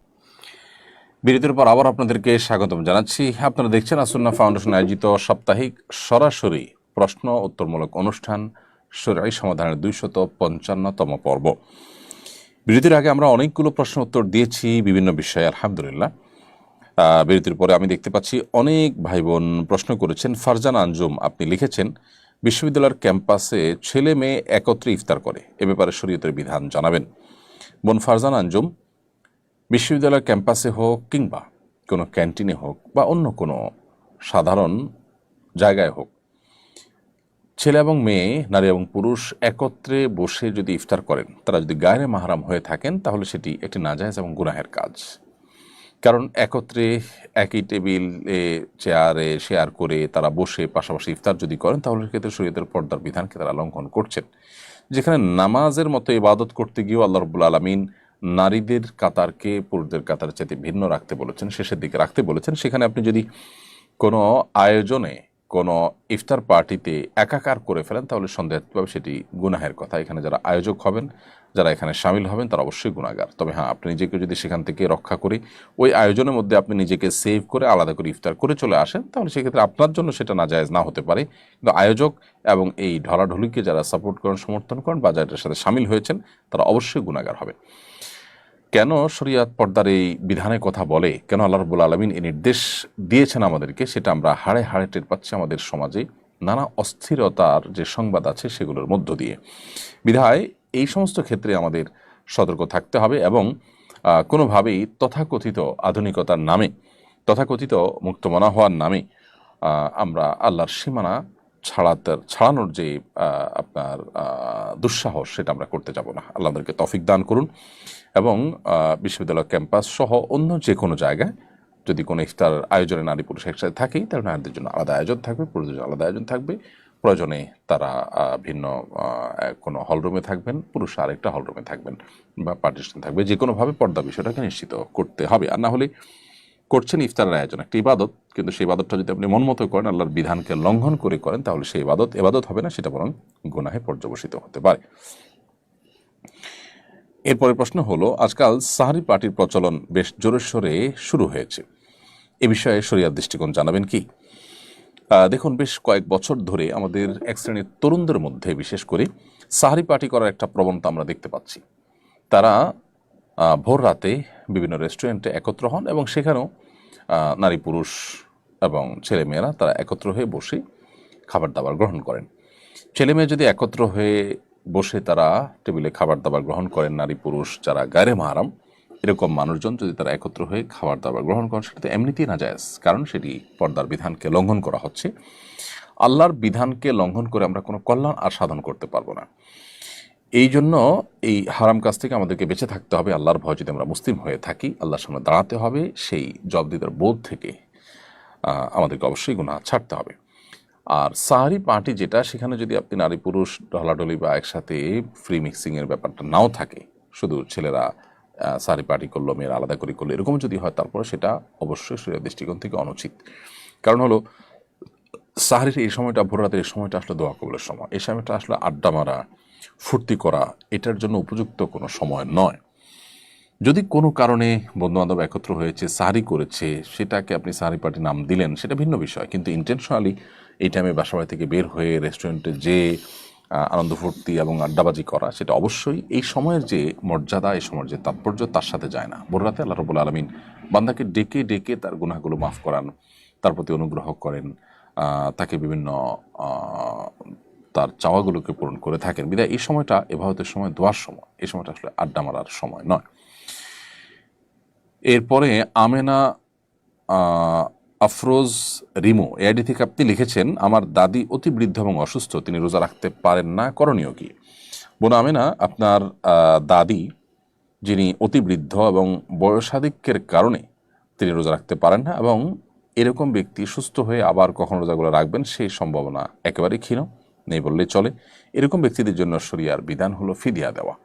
আল্লাহ রাব্বুল আলামিন কোরআনে হাকিমে বলেছেন, ওয়াদাল্লাযীনা ইউতিকুনাহু ফিদিয়াতু তাআম মিসকিন, যারা সিয়াম রাখতে শারীরিকভাবে অপারগ, তারা সিয়ামের পরিবর্তে ফিদিয়া দিয়ে দিবে। ফিদিয়া হলো যতগুলো রোজা তার ভাঙতি পড়বে, সেই রোজাগুলোর বিপরীতে একজন করে মিসকিনকে খাদ্য দিবে।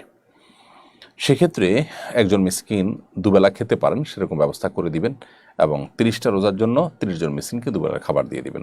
শুধু যদি চাল কিনে দেন, তাহলে সেক্ষেত্রে আমরা যে ফিতরা দিয়ে থাকি, একটা রোজার জন্য একটা করে ফিতরা, 30টা রোজার জন্য 30টা ফিতরার সমপরিমাণ খাদ্য আপনি কোনো গরিবকে কিনে দিলেন। আনুমানিক 1.5 কেজি করে চাল যদি আপনি প্রত্যেক রোজার জন্য দেন, তাহলে 30টা রোজার জন্য 45 কেজি করে চাল আপনি একটা ফ্যামিলিকে কিনে দিলেন অথবা কয়েকজনকে কিনে ভাগ করে দিলেন, তাতে ইনশাআল্লাহ বিদিনল্লাহ আপনার দায় মুক্ত হয়ে যাবেন। উম্মে কুলসুম স্মৃতি আইডি থেকে আপনি লিখেছেন, 19শে জুলাই আমার একমাত্র ছেলে গুলিবিদ্ধ হয়, 20শে জুলাই লাইফ সাপোর্টে শহীদ হয়, আমার ছেলের জন্য দোয়া চাই। বোন উম্মে কুলসুম স্মৃতি, আপনার ছেলের জন্য মন ভরে প্রাণ খুলে দোয়া করছি, আল্লাহ রাব্বুল আলামিন তাকে শাহাদাতের মর্যাদা দান করুন, তার ভুল ত্রুটিকে আল্লাহ তাআলা মাফ করে দিন, আপনি সহ আপনার শোক সন্তপ্ত পরিবারকে আল্লাহ তাআলা সান্ত্বনা নসিব করুন। আমরা জুলুম, অনাচার এবং অন্যায়, অবিচার, অপশাসন, বৈষম্য এগুলো থেকে মুক্ত হতে চেয়েছি গোটা দেশের মানুষ। যারা নিজেদের জীবনকে অকাতরে বিলিয়ে দিয়েছেন, যাদের জীবনের মূল্যের বিনিময়ে আমরা আমাদের সে চাওয়া পূরণ করতে পেরেছি, তাদের কাছে আজীবনের জন্য আমরা কৃতজ্ঞ। মনের গভীর থেকে দোয়া করছি আমি, আপনার সন্তান সহ আরও যে সমস্ত মায়েদের বুক খালি হয়েছে, যাদের সন্তান হারা হয়েছেন, তাদের সবার সন্তানের জন্য আল্লাহ তাআলা তাদের সবাইকে জান্নাতে সুখী রাখুন, তাদের ভুল ত্রুটি আল্লাহ মাফ করে দিন, এবং আমাদের মায়েদেরকে, বাবাদেরকে, তাদের ভাই বোনদেরকে আল্লাহ তাআলা সান্ত্বনা নসিব করুন। একজন ঈমানদার আসলে পৃথিবীতে হারাবার কিছু নেই। আমাদের প্রিয়জন থেকে মৃত্যুর মাধ্যমে আমাদের যে বিচ্ছিন্নতা সৃষ্টি হয়, এই বিচ্ছিন্নতা খুবই অস্থায়ী। মূলত একটা সময় আমাদের ইনশাআল্লাহ মিলন ঘটবে, সাক্ষাৎ ঘটবে। আল্লাহ সবাইকে জান্নাতে একত্রিত করুন, সেটাই হবে আমাদের বড় চাওয়া। আল্লাহ না করুন কিয়ামতের ময়দানে যে সাক্ষাৎ হবে, তারপর যদি আমাদের পরিবারের কারোর গন্তব্য জাহান্নামের দিকে হয় আর অন্য কারোর গন্তব্য জান্নাতের দিকে হয়, সেই বিচ্ছেদ হবে ভয়ঙ্কর বিচ্ছেদ এবং স্থায়ী বিচ্ছেদ বা দীর্ঘমেয়াদী বিচ্ছেদ। তো এই জন্য আমরা সান্ত্বনা গ্রহণ করবার জন্য এই একটি পয়েন্ট যথেষ্ট, যে বিচ্ছেদ হয়েছে, এই বিচ্ছেদ খুব বেশি দীর্ঘদিনের জন্য নয়, একটা সময় খুব শীঘ্রই দেখা হবে ইনশাআল্লাহ তাআলা। আল্লাহ তাআলা আপনাদেরকে সান্ত্বনা নসিব করুন। আরিফুল ইসলাম মাহিদ আরিফ, আপনি লিখেছেন, রোজা রেখে কি অসুস্থ রোগীদের রক্ত দিতে পারবো? আমি এবং আমার টিম বিনামূল্যে ব্লাড ডোনেট করি। উত্তরটা জানতে চাচ্ছি। প্রিয় আরিফুল ইসলাম, আপনি আপনার টিম মানুষকে বিনামূল্যে যে রক্ত দিয়ে থাকেন, সেটা অবশ্যই একটি ভালো কাজ। এবং রোজা রেখে যদি রক্ত দিলে আপনি অসুস্থ হয়ে রোজা রাখা কঠিন হয়ে যেতে পারে, এরকম কোনো আশঙ্কা না থাকে, তাহলে সেক্ষেত্রে আপনি রোজা রেখে রক্ত দিতে পারেন, কোনো অসুবিধা নেই। রমজানে রোজা রেখে শরীর থেকে রক্ত বের করলে যে রোজা ভেঙে যায় তা কিন্তু নয়। মূলত শরীরে কোনো কিছু প্রবেশ করলে, যেটা আমাদের খাদ্য বা আপনার পানীয়ের কাজ দেয়, যেটা আমাদের শরীরে এনার্জি সৃষ্টি করে, অর্থাৎ ক্ষুধা নিবারণ, পিপাসা নিবারণের কাজ দেয়, সেরকম কিছু যদি শরীরে প্রবেশ করে, তাহলে সেটা রোজা ভাঙার কারণ হয়। এখানে তো শরীর থেকে বের হয়েছে। এটা যদি স্বাভাবিক হয় যে এক ব্যাগ রক্ত আপনি দিলেন, এর ফলে আপনার রোজা ভাঙতে হবে, সেরকম পর্যায়ে আপনি চলে যেতে পারেন, এরকম কোনো আশঙ্কা যদি না থাকে, ইনশাআল্লাহ আপনি রক্ত দিতে পারেন। আকাশ আলী আইডি থেকে আপনি লিখেছেন, মহিলাদের তারাবি পড়ার নিয়মটা জানতে চাই। পুরুষ এবং মহিলাদের তারাবি পড়ার নিয়ম ভিন্ন নয়, বরং পুরুষরা যেভাবে তারাবি পড়বেন, মহিলারা সেভাবে নামাজ পড়বেন। মহিলারা বাসা বাড়িতে তারাবি পড়বেন। যদি মসজিদে কোনো জামাতে তারা সামিল হন, কখনো কোথাও গিয়েছেন, সেখানে জামাত হচ্ছে, সামিল হয়ে গেলেন, নামাজ হয়ে যাবে, কিন্তু বাসায় পড়াটা তাদের জন্য অবশ্যই উত্তম। এবং মহিলারা যদি পরিবারের সদস্যরা নিজেরা জামাতে নামাজ পড়েন, সেটাও তারা করতে পারেন। তবে জামাতের জন্য ডাকডোল পিটিয়ে অন্যদেরকে সমবেত করা, কোথাও কোথাও মেয়েদের তারাবি নামাজের জন্য আলাদা মসজিদ তৈরি হচ্ছে, এরকম আমি জানতে পেরেছি। এরকমটি শরিয়ার মেজাজ, শরিয়ার যে নির্দেশনা, তার সাথে কিন্তু যায় না। এরপরে প্রশ্ন হলো, দক্ষিণ আফ্রিকার এক ইমাম নিজেকে সমকামী দাবি করেছেন। তিনি একই সঙ্গে মসজিদ প্রতিষ্ঠা করেছেন, আবার সমকামী অধিকার পক্ষেও কাজ করেছেন। সম্প্রতি অজ্ঞাত পরিচয়ের লোকেরা তাকে হত্যা করেছে। প্রশ্ন হল, বিশ্বাসী কারো পক্ষে ইমাম হওয়া সম্ভব কিনা, ইমাম হওয়ার জন্য কি কি শর্ত রয়েছে? দেখুন, প্রথম কথা হলো যে আল্লাহ তাআলা যেটাকে হারাম করেছেন, পরিষ্কারভাবে যেটি হারাম, সারা বিশ্বের সমস্ত মুসলিম স্কলারগণ যেটি হারাম হওয়ার পরে ঐক্যমত পোষণ করেছেন, সেরকম একটি বিষয় যদি কেউ অস্বীকার করে, সেটা যদি কেউ হালাল মনে করে, সে মুসলিমই নন। যিনি মুসলিম নন, তিনি আসলে মসজিদ নির্মাণ করা বা ইমাম হওয়া না হওয়া, এই সমস্ত প্রশ্ন একেবারেই অবান্তর এবং অপ্রাসঙ্গিক। কারণ তার ইসলাম নিয়ে যেখানে প্রশ্ন রয়েছে, সেখানে তার ইমাম হওয়ার স্কোপ বা মসজিদ নির্মাণ করার স্কোপ কোত্থেকে আসে? তো এই জায়গা থেকে আমরা অবশ্যই বলতে চাই যে আজ পৃথিবীতে অধিকারের খোলসে অনেক অনাচার মানব সমাজে প্রবেশ করছে, প্রবেশ করানো হচ্ছে। মানব সভ্যতা পৃথিবীতে টিকে থাকার জন্য বৈবাহিক সম্পর্ক, পারিবারিক সম্পর্ক এটি গুরুত্বপূর্ণ। এটি যদি না থাকে তাহলে মানব সভ্যতা পৃথিবীতে হুমকির মধ্যে পড়ে যাবে। বিধায় এই জায়গা থেকে আমাদের সতর্ক থাকতে হবে, সজাগ থাকতে হবে এবং দায়িত্বশীল ভূমিকা পালন করতে হবে। এরপর প্রশ্ন করেছেন রুলিয়া রহমান, আপনি লিখেছেন, আমি সূচিবায়ু রোগে আক্রান্ত, সব কিছুতেই পবিত্রতা নিয়ে সন্দেহ হয়, এ নিয়ে আমার স্বামীর সাথে আমার ঝগড়া লেগেই থাকে। আমার প্রশ্ন হলো, মিন্স হলে টয়লেট করার পর কিছু ধরলে কি সেটা নাপাক হয়ে যায়? বোন রুলিয়া রহমান, আপনার প্রশ্নের উত্তরে আমি বলতে চাই যে মাসিক হলে আপনি টয়লেট করার পর যখন হাত ধুয়ে পরিষ্কার হয়ে বের হয়েছেন, কোনো কিছু ধরলে সেটা নাপাক হয় না। এই যে অতি সন্দেহ প্রবণতা, এটা আমাদের অনেকেরই এক ধরনের মানসিক রোগ। এই মানসিক রোগের কারণে আমাদের বাসা বাড়িতে পরিবারের সদস্যরা, আশপাশের লোকজন তারা কষ্ট পায়। মানুষকে কষ্ট দেওয়া না যায়, সেজন্য আপনার এই সন্দেহ প্রবণতাটা, যেটা আপনার কাছে আপনার নিজের ভালো মানসিকতা মনে হয়, আপনার ভালো মানুষ মনে হচ্ছে নিজেকে যে আমি অনেক বেশি সচেতন, সতর্ক, আসলে সেটা অন্যের অধিকার নষ্ট করছেন, অন্যদের বিরক্তির কারণ হচ্ছেন, আপনি এতে আর গুনাহে লিপ্ত হচ্ছেন। তো এখান থেকে আপনার মোটিভেশন নেওয়া উচিত। সেই সাথে বিশেষ করে এগুলো রুকিয়া রিলেটেড সমস্যা থাকে, সেক্ষেত্রে আপনি রুকিয়া করাতে পারেন, ভালো কোনো রাখিকে দিয়ে রুকিয়া করাতে পারেন, সেলফ রুকিয়া করতে পারেন। ওয়াসওয়াসার রুকিয়া লিখে সার দিলে আপনি হয়তো অনেক অ্যাডভাইস পেয়ে যাবেন। সে আলোকে আপনি যদি ঝাড়ফুঁক করেন, আশা করা যে আপনি সুস্থ হবেন। সেই সাথে আপনি কোনো এই জন্য কাউন্সিলর দিয়ে কাউন্সিলিং করতে পারেন। উপদেষ্টা আসিফ মাহমুদ দাবি করেছেন এবারে রমাদানে খেজুরের দাম কম থাকবে। তিনি একটা চার্টও দিয়েছেন, তাতে দেখা যাচ্ছে এবার খেজুরের দাম খুবই কম। আপনি কতটা আশাবাদী?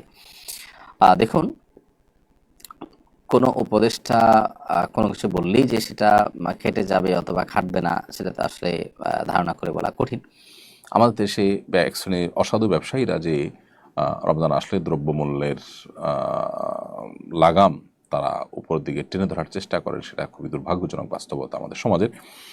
তো উপদেষ্টা যেটা বলেছেন সেটা যদি বাস্তবে খাটে, সেক্ষেত্রে দেশের অন্য নাগরিকদের মতো আমরাও খুশি হব, আমরাও আশা করব যে সেটা খাটুক এবং হোক, সে প্রত্যাশাই করব। কিন্তু কতটা হবে সেটা একমাত্র আল্লাহ তাআলা আসলে ভালো জানেন। আর রাজকুমার হালিম আইডি থেকে আপনি লিখেছেন, রমজান রোজা রেখে হাত পায়ে নখ কাটা যাবে কিনা? জি ভাই, রমজান রোজা রেখে হাত পায়ে নখ কাটা যাবে, চুল কাটা যাবে, কোনো অসুবিধা নেই। আপনি সরিষার তেল অথবা অন্য কোনো প্রসাধনী, হালাল প্রসাধনী ইত্যাদি মাখতেও পারবেন, কোনো অসুবিধা নেই, এতে রোজা ভঙ্গ হবে না। আতর ব্যবহার করতে পারবেন, মেসওয়াক করতে পারবেন, এর ফলে রোজা ভঙ্গ হবে না। রমজান এলেই বাজারে হাহাকার পড়ে যায়, দ্রব্যমূল্য বেড়ে যায়, কারণ কি? প্রতিকারের উপায় কি? রমজান এলেই বাজারে যে হাহাকার পড়ে যায়, জিনিসপত্রের দাম বেড়ে যায়, এর অন্যতম কারণ হলো আমাদের ব্যবসায়ীদের একটা বড় অংশ, যারা ইসলাম মনে করে শুধুমাত্র দাড়ি টুপি এবং নামাজ রোজাকে। বান্দার হক এবং মানুষের অধিকারের প্রতি দায়িত্বশীলতা, মানুষের কল্যাণ কামনা করা, মানুষের উপকার করা, মানুষের ক্ষতি সাধন না করা, এগুলো যে পার্ট অফ ইবাদত, সেগুলো আমরা জানি না। যার কারণে আমাদের ব্যবসায়ীদের দ্বারা এই সমস্ত অনাচারগুলো হয়। দ্বিতীয় গুরুত্বপূর্ণ কারণ হলো আমাদের দেশে আইনের শাসন প্রতিষ্ঠা দুর্ভাগ্যজনকভাবে কেউই করতে পারেনি সেভাবে। না পারার কারণে যখন কেউ অসৎ উপায়ে এই ধরনের ব্যবসা বাণিজ্য করেন, তখন ভালো মানুষরাও টিকে থাকতে গিয়ে তাদের সাথে তাল মেলাতে হয়। যদিও টিকে থাকার অজুহাতে এরকম করা জায়েজ নয়, কিন্তু তারা এমনটি করেন। এজন্য আইনের শাসন যদি হয় খুব কড়াকড়ির সাথে, আশা করা যায় এ ধরনের সমস্যার সমাধান হবে। ব্যবসায়ীদের যে সিন্ডিকেট আছে, সেই সিন্ডিকেটগুলো ভাঙার জন্য সদিচ্ছা নিয়ে কোনো সরকারই আসলে সেভাবে কাজ করে সফল হননি। এটাও একটা কারণ, এই সিন্ডিকেটগুলোর কারণে এই ধরনের সমস্যা তৈরি হয়। বাজার নিয়ন্ত্রণ এবং সিন্ডিকেট ভাঙা এগুলো সরকারের কর্তব্য। আমাদের দুর্ভাগ্য যে আমরা আসলে কখনো এ ধরনের সুশাসন পাইনি, যা থেকে আমরা আসলে ভালো কিছু আশা করব বা পাবো। মনিরুজ্জামান আপনি লিখেছেন, আমার গ্যাস্ট্রিকের প্রবল সমস্যা রয়েছে, এপ্রিল মাসে আমার এসএসসি পরীক্ষা, আমি যদি রোজা রাখি তাহলে আমার অসুস্থ হওয়ার সম্ভাবনা রয়েছে। এই অবস্থায় যদি আমি রোজা না রাখি তাহলে কি আমার পাপ হবে? ভাই মনির, আপনার গ্যাস্ট্রিকের যে সমস্যার কথা আপনি বলেছেন, এই সমস্যার অজুহাত দিয়ে আপনি রোজা না রাখার স্কোপ আসলে নেই। বিশেষ করে আপনি এসএসসি পরীক্ষার জন্য আপনি বলেছেন রোজা রাখবেন, পরীক্ষার জন্য রোজা না রাখার কথা আপনি জিজ্ঞেস করছেন পরীক্ষার অজুহাতে। গ্যাস্ট্রিকের অজুহাতে, পরীক্ষার অজুহাতে রোজা না রাখার কোনো স্কোপ নেই। আপনার যত কষ্টই হোক আপনাকে রোজা রাখতে হবে। এমনকি অসুস্থ হয়ে গেলে অসুস্থ হয়ে যাবেন, গ্যাস্ট্রিকের সমস্যার কারণে অসুস্থ হয়ে আপনি মারা যাবেন, এই পর্যায়ে যাওয়ার আশঙ্কা তো একেবারেই ক্ষীণ, অঙ্গহানি হয়ে যাবে, এরকম কোনো সম্ভাবনা নেই বললে চলে। এই জন্য কোনো অবস্থাতেই আপনি এই অজুহাতে রোজা না রাখার স্কোপ নাই। এটা ইসলামের গুরুত্বপূর্ণ একটা ফরজ, অন্যতম একটা রোকন বা স্তম্ভ বিধায় ঠনকো অজুহাতে এটা পরিহার করবার কোনো স্কোপ নাই। শিক্ষা প্রতিষ্ঠানের ছাত্র রাজনীতি থাকা উচিত নাকি অনুচিত, এ নিয়ে বিতর্ক হচ্ছে। আপনার দৃষ্টিতে শিক্ষা প্রতিষ্ঠানের ছাত্র রাজনীতি থাকা উচিত কিনা? আমি এর আগে বেশ কিছুদিন আগে আমাদের ফেসবুক পেজে আমরা লিখেছি, শিক্ষা প্রতিষ্ঠানের লেজরভিত্তিক যে রাজনীতি, অর্থাৎ আমাদের দেশে বিভিন্ন রাজনৈতিক দলের যে শাখা খোলার যে প্রচলন আছে, এটির ঘোরতর বিরোধী আমি। আমার বিশ্বাস শুধু আমি নই, এদেশের বেশিরভাগ মানুষই এই মত লালন করেন, পোষণ করেন। অভিভাবকরা কেউই আমার মনে হয় চান না যে তাদের সন্তানরা ক্যাম্পাসে গিয়ে শিক্ষা প্রতিষ্ঠানে গিয়ে রাজনীতি করুক। এই রাজনীতি আমাদের শিক্ষা প্রতিষ্ঠানকে কতটা অশান্ত করে, কতটা অনিরাপদ করে, কতটা ভীতিকর পরিস্থিতি তৈরি করে, সেটা এদেশের একেবারে সর্বস্তরের মানুষ বোঝেন। তারপরেও রাজনৈতিক দলগুলো তারা সৎসাহস নিয়ে এই পয়েন্টে কেন ঐক্যবদ্ধ হতে পারছেন না আমি ঠিক জানি না। শিক্ষা প্রতিষ্ঠানে যে রাজনীতি থাকতে পারে সেটা হলো ছাত্রদের স্বার্থ সংশ্লিষ্ট বিষয়ক রাজনীতি। তারা বিভিন্ন রাজনৈতিক দলের যে লেজর ভিত্তির রাজনীতি সেটা যদি তারা করেন, তাহলে সেক্ষেত্রে যে অশান্তি শিক্ষা প্রতিষ্ঠানগুলোতে আজ 50 বছর ধরে কম বেশি চলে আসছে, সেটা আরও বেশি চলবে। আমরা কবে যে এই খোলস থেকে বের হতে পারবো সেটা একমাত্র আল্লাহ তাআলা ভালো জানেন। অতএব আমার মনে হয় দায়িত্বশীলদের এ বিষয়ে গুরুত্বপূর্ণ ভূমিকা রাখবার সময় যথেষ্ট হয়েছে এবং সেটা এখনই রাখা উচিত। আপনি সম্প্রতি নিউজিল্যান্ড সফর করেছেন, সেখানকার অভিজ্ঞতা কি আমাদের সঙ্গে শেয়ার করবেন? নিউজিল্যান্ড সফরের অভিজ্ঞতা হলো যে সেখানে আলহামদুলিল্লাহ আমাদের প্রবাসী বাংলাদেশি ভাইদের বেশ সুনাম আছে।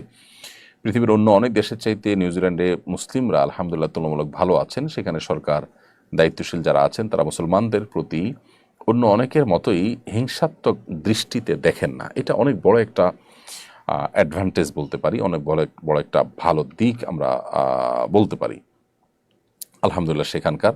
এবং সেখানে বিশেষ করে ক্রাইস্ট চার্চের ঘটনার পর মুসলিমদের দাওয়াতি কাজের অপরচুনিটি অনেক বেড়েছে। সেগুলোকে আমাদের সদ্ব্যবহার করা উচিত, সুযোগগুলোকে কাজে লাগানো উচিত। আর এর বাইরে আলহামদুলিল্লাহ একটা সুখী দেশ, তুলনামূলকভাবে অনেক বেশি নিরাপদ, কোয়াইট অ্যান্ড সাইলেন্ট একটি সমাজ, একটি দেশ। সে দেশে আল্লাহর দিন যদি মানুষের মধ্যে চলে আসে, যে মানুষগুলো দুনিয়াতে সুখে আছে তারা আখিরাতেও সুখে থাকবে, জান্নাতে যাবে, সেই প্রত্যাশা আল্লাহ তাআলার কাছে। এবং সেটার জন্য উপযোগিতা এবং পরিবেশ যেন তৈরি হয়, আমাদের দাওয়াতি কাজ করা দরকার। আল্লাহ আমাদেরকে সে তৌফিক দান করুন। রামিসা ফেরদাউস লিখেছেন, অজু করে নামাজ পড়ার পর অনেক সময় দেখি আমার দাঁতের খাবারের ক্ষুদ্র কণা আটকে আছে, এতে কি আমার নামাজ হবে? বোন রামিসা, আপনি অজু করার পর যদি ক্ষুদ্র কণা আপনার দাঁতে লেগে থাকে এবং সেটা এতটাই ক্ষুদ্র যে একটা চনা বুট এর চাইতেও ছোট ক্ষুদ্র, তাহলে এর কারণে আপনার রোজার কোনো অসুবিধা নেই, যদি এটা পেটেও চলে যায়। আর যদি আটকে থাকে আর আপনি এটা বের করে ফেলে দেন, তাহলে তো কোনো অসুবিধাই নেই, সাইজ যাই হোক না কেন। এরপরে রোমাইয়া রিমু আপনি লিখেছেন, আমার 7 ভরি স্বর্ণ আছে, কোনো রূপ নেই, হাতে নগদ কোনো টাকা জমা নেই, কিন্তু জিপিএফ ফান্ডে প্রায় 2 লক্ষ টাকা আছে, এক্ষেত্রে জাকাতের বিধান কী হবে? জিপিএফ ফান্ড যেটা বাধ্যতামূলক কেটে নেওয়া হচ্ছে, যেটা আপনি আসলে পাচ্ছেনই না, বেতন থেকেই রেখে দেওয়া হচ্ছে, আপনি এখনও বুঝেই পান নাই, সেটা জাকাত আপনাকে দিতে হবে না যতদিন পর্যন্ত আপনি এটা বুঝে না পান। আর যেটা আপনি যে কোনো সময় ভাঙতে পারেন, চাইলে নিতে পারেন, এরকম যদি হয় তাহলে সেটার জাকাত আপনাকে দিয়ে যেতে হবে। এরপর প্রশ্ন হলো, তারাবি পড়ানোর পর টাকা নেওয়ার বিধান কি? খতম তারাবিতে কোরআনে কারিমের তেলাওয়াত এবং খতম দেওয়া এটাই হলো মুখ্য, আর কোরআনে কারিমের তেলাওয়াতের বিনিময়ে দেওয়া নেওয়া জায়েজ নয়। সেই দৃষ্টিকোণ থেকে ওলামা ইকরামের প্রসিদ্ধ ফতোয়া হলো যে খতম তারাবির বিনিময়ে দেওয়া নেওয়া জায়েজ নয়। এক্ষেত্রে হাফেজ সাহেবদের আমরা ওয়াক্তিয়া নামাজের ইমাম হিসাবে নিয়োগ দিতে পারি, সেটা হতে পারে 1 ওয়াক্ত 2 ওয়াক্ত, এবং এরপর তাদেরকে সেটার জন্য আমরা বেতন বা তাদের যে প্রাপ্য ভাতা সেটা আমরা ঠিক করে সেটা আমরা দিতে পারি। এটাও যাতে ছলছাতুরি টাইপ না হয় সেটা আমাদের নিশ্চিত করা দরকার। আমিনা আক্তার আপনি লিখেছেন, রোজা অবস্থায় চোখ, নাক ও কানে ড্রপ ব্যবহার করা যাবে কিনা? বোন আমিনা, রোজা অবস্থায় আপনি চোখে ড্রপ ব্যবহার করতে পারেন, কানে ড্রপ ব্যবহার করতে পারেন, তবে নাকে ব্যবহার করতে পারেন না, কারণ নাকের যে ড্রপ সেটা আপনার নাকের ছিদ্র হয়ে কণ্ঠনালী হয়ে আপনার পেট পর্যন্ত যেতে পারে, সেজন্য এটা আপনি করতে পারবেন না। আর চোখ এবং কানের ড্রপ এটা আপনি ব্যবহার করতে পারবেন, কারণ বিশুদ্ধ মত অনুযায়ী, গবেষণা অনুযায়ী চোখ এবং কানে যে ড্রপ ব্যবহার করা হয়ে থাকে সেটা আমাদের পেটে যাওয়ার সম্ভাবনা একেবারেই ক্ষীণ। এর মধ্যে একটা তো আছে যে পেটের সাথে যাওয়ার কোনো কানেকশনই নেই, যার কারণে এগুলো আপনি ব্যবহার করতে পারবেন। খাদিজা আপনি লিখেছেন, বিগত রমজানের কাজা রোজা না রাখলে কি সামনে রমজান রোজা হবে না? বোন খাদিজা, এমন কোনো কথা নেই যে বিগত রমজানের কাজা রোজা না রাখলে রমজান রোজা হবে না। রমজান রোজা আপনি রেখে ফেলবেন এবং রমজানের পরপরই বিগত রমজানের যে কাজা রোজাগুলো রয়েছে সেগুলো দ্রুততার সাথে আপনি রেখে ফেলবেন। নাসরিন আক্তার সৌরভ আপনি লিখেছেন, কিভাবে মোবাইল ফোনের প্রতি আসক্তি কমানো যায়? বোন নাসরিন আক্তার, মোবাইল ফোনের প্রতি আসক্তি কমানোর জন্য নিজেকে নিয়ন্ত্রণ করা যদি কঠিন হয় তাহলে সেক্ষেত্রে প্রয়োজনে স্মার্টফোন ছেড়ে বাটন ফোনে চলে আসতে হবে। কিছুদিনের জন্য যদি আপনি চেষ্টা করেন, অসম্ভব কোনো বিষয় নয়। কিছু কিছু হয়তো অসুবিধা হবে, কিন্তু সেগুলো আপনি ওভারকাম করতে পারবেন। এমডি মারুফ বিল্লাহ আপনি লিখেছেন, সাহরি খেতে না পারলে কি রোজা হবে? সাহরি খেতে না পারলেও রোজা হবে। কোনো কারণে কেউ সাহরি খেতে পারলো না তার মানে তিনি রোজা রাখবেন না, ব্যাপারটা কিন্তু তা নয়। অনেকে আছেন যে সাহরি খেতে না পারলে তিনি ভেঙে পড়েন যে কীভাবে রোজা রাখবেন। আসলে এতটা দুর্বল হওয়া, এতটা হীনমন্য হওয়া মুসলমানের সাজে না। এই জন্য সারি খেতে না পারলেও আমি রোজা রাখলে আমার সে রোজা যে একেবারে আমার জীবনহানি করে ফেলবে, আমি মরে যাবো, এরকম তো না। এই জন্য হিম্মত করা দরকার। তাছাড়া সাহারি খাওয়াটা এটা রমজানে রোজার একটা সুন্নত আমল। এর ফলে রোজার মূল স্ট্রাকচার ফরজ বা ওয়াজিব তো আর ছুটছে না, যার কারণে আপনার রোজা হয়ে যাবে। এমনি ওসমান গনি লিখেছেন, রোজা না রাখতে পারলে কি তারাবি পড়া যাবে? কোনো কারণে কেউ রোজা রাখতে পারলেন না, অসুস্থতার কারণে সফরে আছেন, তারাবি পড়তে পারবেন। রোজা না রাখতে পারলে তারাবি পড়া যাবে না, ব্যাপারটা এরকম না। আমরা অনেকে রোজার সাথে তারাবিকে এমনভাবে রিলেট করে ফেলেছি যে রোজা না রাখলে বোধহয় তারাবি আর পড়া যাবে না, অথবা কেউ তারাবি না পড়লে তার রোজা হবে না, এরকম কোনো বিষয় নয়। আসলে রোজা একটি ইবাদত আর তারাবি আরেকটা ইবাদত। নবী করিম সাল্লাল্লাহু আলাইহি ওয়াসাল্লাম বলেছেন, মান কামা রমাদান ঈমানান ওয়া ইহতিসাবা গফিরা লাহু মা তাকাদ্দামা মিন যামবি। যে ব্যক্তি ঈমান এবং ইখলাসের সাথে সিয়াম পালন করবে তার পূর্বের সমস্ত গুনাহ মাফ করে দেওয়া হবে। ঠিক একই হাদিসে নবী সাল্লাল্লাহু আলাইহি ওয়াসাল্লাম আরও বলেছেন, যে ব্যক্তি ঈমান এবং ইহতিসাব বা ইখলাসের সাথে তারাবি সালাত আদায় করবে, আল্লাহ তাআলা তার পূর্বের সমস্ত গুনাহ মাফ করবেন। ছোটোখাটো গুনার কথা মিন করা হয়েছে। তো এই জন্য আপনি কোনো কারণে রোজা রাখতে যদি নাও পারেন, তারাবির সময় হলে আপনি তারাবির পড়ার সুযোগ সামর্থ্য থাকলে অবশ্যই আপনি তারাবি পড়বেন। এমডি সুরুজ্জামান ইসলাম সাকিব আপনি লিখেছেন, এক বক্তা বলেছেন কোরআন ওযু ছাড়া ধরা যাবে না, আপনি কি বলেন? দেখুন, ওযু ছাড়া কোরআন ধরা যাবে না, এটা সঠিক কথা। এবং এ ব্যাপারে যদি আপনি বিস্তারিত জানতে চান, মাওলানা এমদাদুল হক একজন আলিম আছেন চুয়াডাঙ্গার, তিনি ওযু ছাড়া কোরআন স্পর্শ করার বিধান, এই টাইপের, আমি হুবহু নামটা মনে নেই আমার মনে হচ্ছে এই টাইপেরই নামটা হবে, এরকম একটা বই তিনি লিখেছেন যে ওযু ছাড়া কোরআন স্পর্শ করা যাবে কিনা বা এটার বিধান কি। তো এই বইটা যদি আপনি নেন, খুব ছোট্ট বই, কিন্তু সেখানে সমস্ত দলিল প্রমাণগুলো সব হাজির করা হয়েছে। আমার মনে হয় যে বিষয়ে আপনার সংশয় দূর হয়ে যাবে ইনশাআল্লাহ। বহু সাহাবায়ে কেরাম, বহু সালাফে সালেহিন, বহু হাদিস দ্বারা এটি সুসাব্যস্ত এবং প্রমাণিত যে কোরআন এটা স্পর্শ করার জন্য আপনার ওযু থাকা প্রয়োজন। তবে হ্যাঁ, মুখস্থ কোরআন তেলাওয়াতের জন্য ওযু থাকার প্রয়োজন নেই। এরপরে প্রশ্ন হলো, রোজা অবস্থায় ইনসুলিন গ্রহণ করা যাবে কি না? রোজা অবস্থায় ইনসুলিন গ্রহণ করা যাবে, কারণ যে ইনসুলিনটা আমরা গ্রহণ করি সেটা আমাদের আসলে পাকস্থলিতে বা পেটের ভেতরে যায় না, খাদ্যের কাজ দেয় না, এটা জাস্ট চামড়ার নিচে এটি থাকে, যার কারণে এই ইনসুলিন আপনি রোজা অবস্থায় গ্রহণ করতে পারবেন। কিছুদিন আগে উত্তরায় এক ব্যক্তি কিশোর গ্যাংয়ের হামলার শিকার হন। এই সময় তার নারীর সঙ্গী ঢাল হয়ে তাকে বাঁচান। সোশ্যাল মিডিয়ায় সবাই নারীটির প্রশংসা করে, স্বামী অন্তপ্রাণ স্ত্রী ভেবে সবাই সাধুবাদ দেয়। পরে জানা যায় যে সে নারীটি লোকটির প্রকৃত স্ত্রী নন। প্রকৃত স্ত্রী ভিডিও বক্তৃতার মাধ্যমে খোলাসা করেন। শরীয়তের আলোকে এরকম ত্রিশঙ্কু অবস্থা সম্পর্কে আপনার মন্তব্য জানতে চাই। চমৎকার প্রশ্ন। দেখুন, আমাদের দেশে যে হারে পরকীয়া বেড়ে চলেছে, আমাদেরকে নতুন করে ভাবতে হবে যে আমরা পশ্চিমা সংস্কৃতিকে যে আমদানি করছি নাটক সিনেমার নাম দিয়ে, বিভিন্ন নাম দিয়ে, বিনোদনের নামে আমরা সে সমস্ত সংস্কৃতি আমদানি করে আমাদের সমাজ ব্যবস্থাকে যে ধ্বংস করে ফেলছি, আমাদের পরিবার, আমাদের দাম্পত্য সম্পর্কগুলো যে ভেঙে খান খান হয়ে যাচ্ছে, এরপরে আমাদেরকে ভাবতে হবে।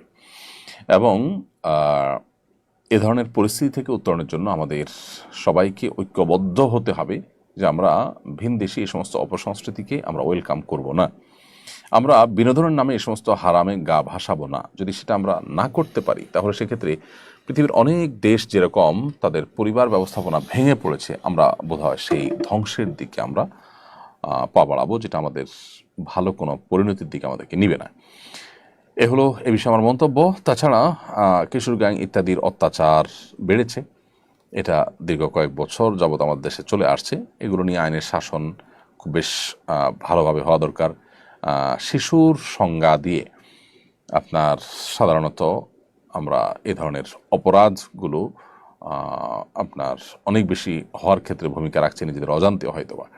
শিশুর সংজ্ঞাটাকে আরও ঠিক করে অথবা আইনের যে মাইলপ্যাচ আছে সেগুলো সংশোধন করে হলেও এদেরকে আইনের আওতা আনা উচিত এবং দৃষ্টান্তমূলক শাস্তি হওয়া উচিত। তাতে ইনশাআল্লাহ এই ধরনের পরিস্থিতি আশা করা যায় নিয়ন্ত্রণে আসবে।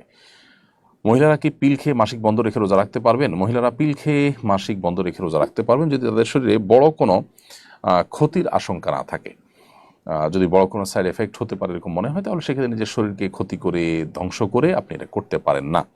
আল্লাহ বলেছেন ওয়ালা তুলকু বিআইদিকুম ইলা তাহলুকা, তোমরা নিজেদেরকে ধ্বংসের দিকে ঠেলে দিও না। বিধায় নিজেদের ক্ষতি করে এরকমটি করা উচিত হবে না। আর এমনিতে যদি ক্ষতির কোনো আশঙ্কা না থাকে তাহলে এটি করতে পারেন। কিছুদিন আগে এক প্রখ্যাত সাবেক চিত্রনায়িকা আক্ষেপ করে বলেছেন, বাবা মা আমাকে হাফেজ বানাতে পারতেন, ডাক্তার ইঞ্জিনিয়ার বানাতে পারতেন, তা না করে তারা আমাকে নায়িকা বানিয়েছেন। স্পষ্টত তিনি নায়িকা হওয়াটাকে ভালো মনে করছেন না। একজন তথাকথিত সফল নায়িকার এই মনস্তত্ত্বকে কীভাবে ব্যাখ্যা করবেন? খুবই চমৎকার একটি প্রশ্ন এবং প্রয়োজনীয় একটি প্রশ্ন। এই নিউজটি আমারও চোখে পড়েছে। দেখুন, মানুষ পাপাচার করে, গুনাহে লিপ্ত হয়, একটা সময় তার অনুভূতি জেগে ওঠে এবং তার সম্বিত ফিরে পান তিনি। আল্লাহ রাব্বুল আলামিন আমাদেরকে আগে থেকে সতর্ক করেন, নবী রাসূলগণ আমাদেরকে আগে থেকে সতর্ক করেন। আমরা খুবই কম মানুষই সতর্ক হই। একটা পর্যায়ে আমরা সবই বুঝতে পারি, কিন্তু ততক্ষণ আমাদের সব শেষ হয়ে যায়। এই ঘটনা থেকে শিক্ষা গ্রহণ করে আল্লাহ যা হারাম করেছেন সেটা আমাদের জন্য অকল্যাণকর, সেটাকে আমরা বর্জন করার মতো মানসিকতা লালন করতে হবে। একজন মুসলিম হিসাবে এই ঘটনা আমাদের ঈমানকে আরও বাড়িয়ে দেয় যে একজন বোন আমাদের, যিনি এই পথে আসার পর তথাকথিত সাফল্যের চরম শিখরে পৌঁছার পরও তার অনুভূতি হয়েছে যে তিনি ভুল পথে গেছেন, তিনি আরও ভালো পথে যেতে পারতেন, তার জীবনকে আরও সুন্দরভাবে আলোকিত করতে পারতেন। যারা এখনও বয়স স্বল্পতার কারণে, অভিজ্ঞতা কম থাকার কারণে হারামে যারা হাবুডুবু খাচ্ছেন, তাদের এখনও ফিরে আসার সময় রয়েছে। তারা এই ঘটনা থেকে শিক্ষা গ্রহণ করে তারা ফিরে আসুন। তারা অন্যায় এবং অনাচার আল্লাহ যা নিষেধ করেছেন সেগুলো থেকে বেঁচে থাকার চেষ্টা করুন। ইনশাআল্লাহ আপনার এখন বোঝা আসুক বা না আসুক, ইনশাআল্লাহ আপনি সাফল্যের পথে, সুখের পথে, সমৃদ্ধির পথে আপনি থাকতে পারবেন যদি আল্লাহর হারাম থেকে আপনি বেঁচে আসতে পারেন, বাইর হয়ে আসতে পারেন। আল্লাহ আমাদেরকে সেই তৌফিক দান করুন এবং আমাদের এই বোন তার জীবনের ভুল ত্রুটিকে আল্লাহ তাআলা মাফ করে তাকে শুদ্ধতার পথে ফিরে আসার তৌফিক দান করুন। এখনও শাহ এআইডি থেকে আপনি লিখেছেন, আমার 6 ঘন্টার পর ঔষধ সেবন করতে হয়, আমি কি রোজা রেখে ঔষধ সেবন করতে পারবো? ভাই, আপনি কোনো ধার্মিক ডাক্তারের শরণাপন্ন হবেন। যে ওষুধটা আপনার 6 ঘন্টা পর সেবন করতে হয় সেটা আপনি 12 বা 14 ঘন্টা পর সেবন করার অপশন থাকার কথা, ডোজ বাড়িয়ে দিয়ে বা অন্য কোনো উপায়ে আপনি অবশ্যই রোজা রাখার চেষ্টা করতে হবে। যদি আল্লাহ না করুক এমন কোনো অসুবিধা হয় যে আপনি ওষুধ না নিলে মারা যেতে পারেন, এই লেভেলের যদি অসুস্থতা হয় তাহলে সেক্ষেত্রে ভিন্ন কথা, কিন্তু সেই লেভেলের সম্ভাবনা তো খুবই কম থাকে, সে ধরনের রোগী তো খুব কম থাকে। সো 6 ঘন্টা পর পর যে ওষুধ নিতে হয় সেটার প্রয়োজনীয় ডোজ আপনি বারবার জন্য ধার্মিক অভিজ্ঞ ডাক্তার কাছে যাবেন, যিনি রোজার গুরুত্ব বুঝেন। তিনি ইনশাআল্লাহ আশা করে যে আপনাকে একটি ভালো সুরাহা দিতে পারবেন। এরপর প্রশ্ন হলো, গ্রামে অনেক মসজিদে তারাবির নামাজ 4 রাকাত পর সালাম ফেরানো হয়, এক সালামে 4 রাকাত পড়া উচিত কিনা? না, 1 রাকাতে 4 রাকাত তারাবি যদি কোথাও পড়ে থাকে কেউ, এটা অবশ্যই সঠিক নয়। কারণ নবী করিম সাল্লাল্লাহু আলাইহি ওয়াসাল্লাম বলেছেন, সালাতুল লাইলি ওয়ান নাহারি মাসনা মাসনা, রাত এবং দিনের নামাজগুলো 2 রাকাত করে, নফল সুন্নত যে নামাজগুলো আছে, নফল নামাজগুলো বিশেষ করে এগুলো সব 2 রাকাত করে। তাছাড়া তারাবির নামাজ 2 রাকাত করেই হলো সুসাব্যস্ত। 4 রাকাত এক সালামে পড়াটা সাব্যস্ত বা প্রমাণিত নয়। বিধায় কোনো মসজিদ এটা যদি করে থাকে সেটা অবশ্যই ভুল। ইতিকাফের ফজিলত, তাৎপর্য এবং বিধিবিধান জানতে চাই।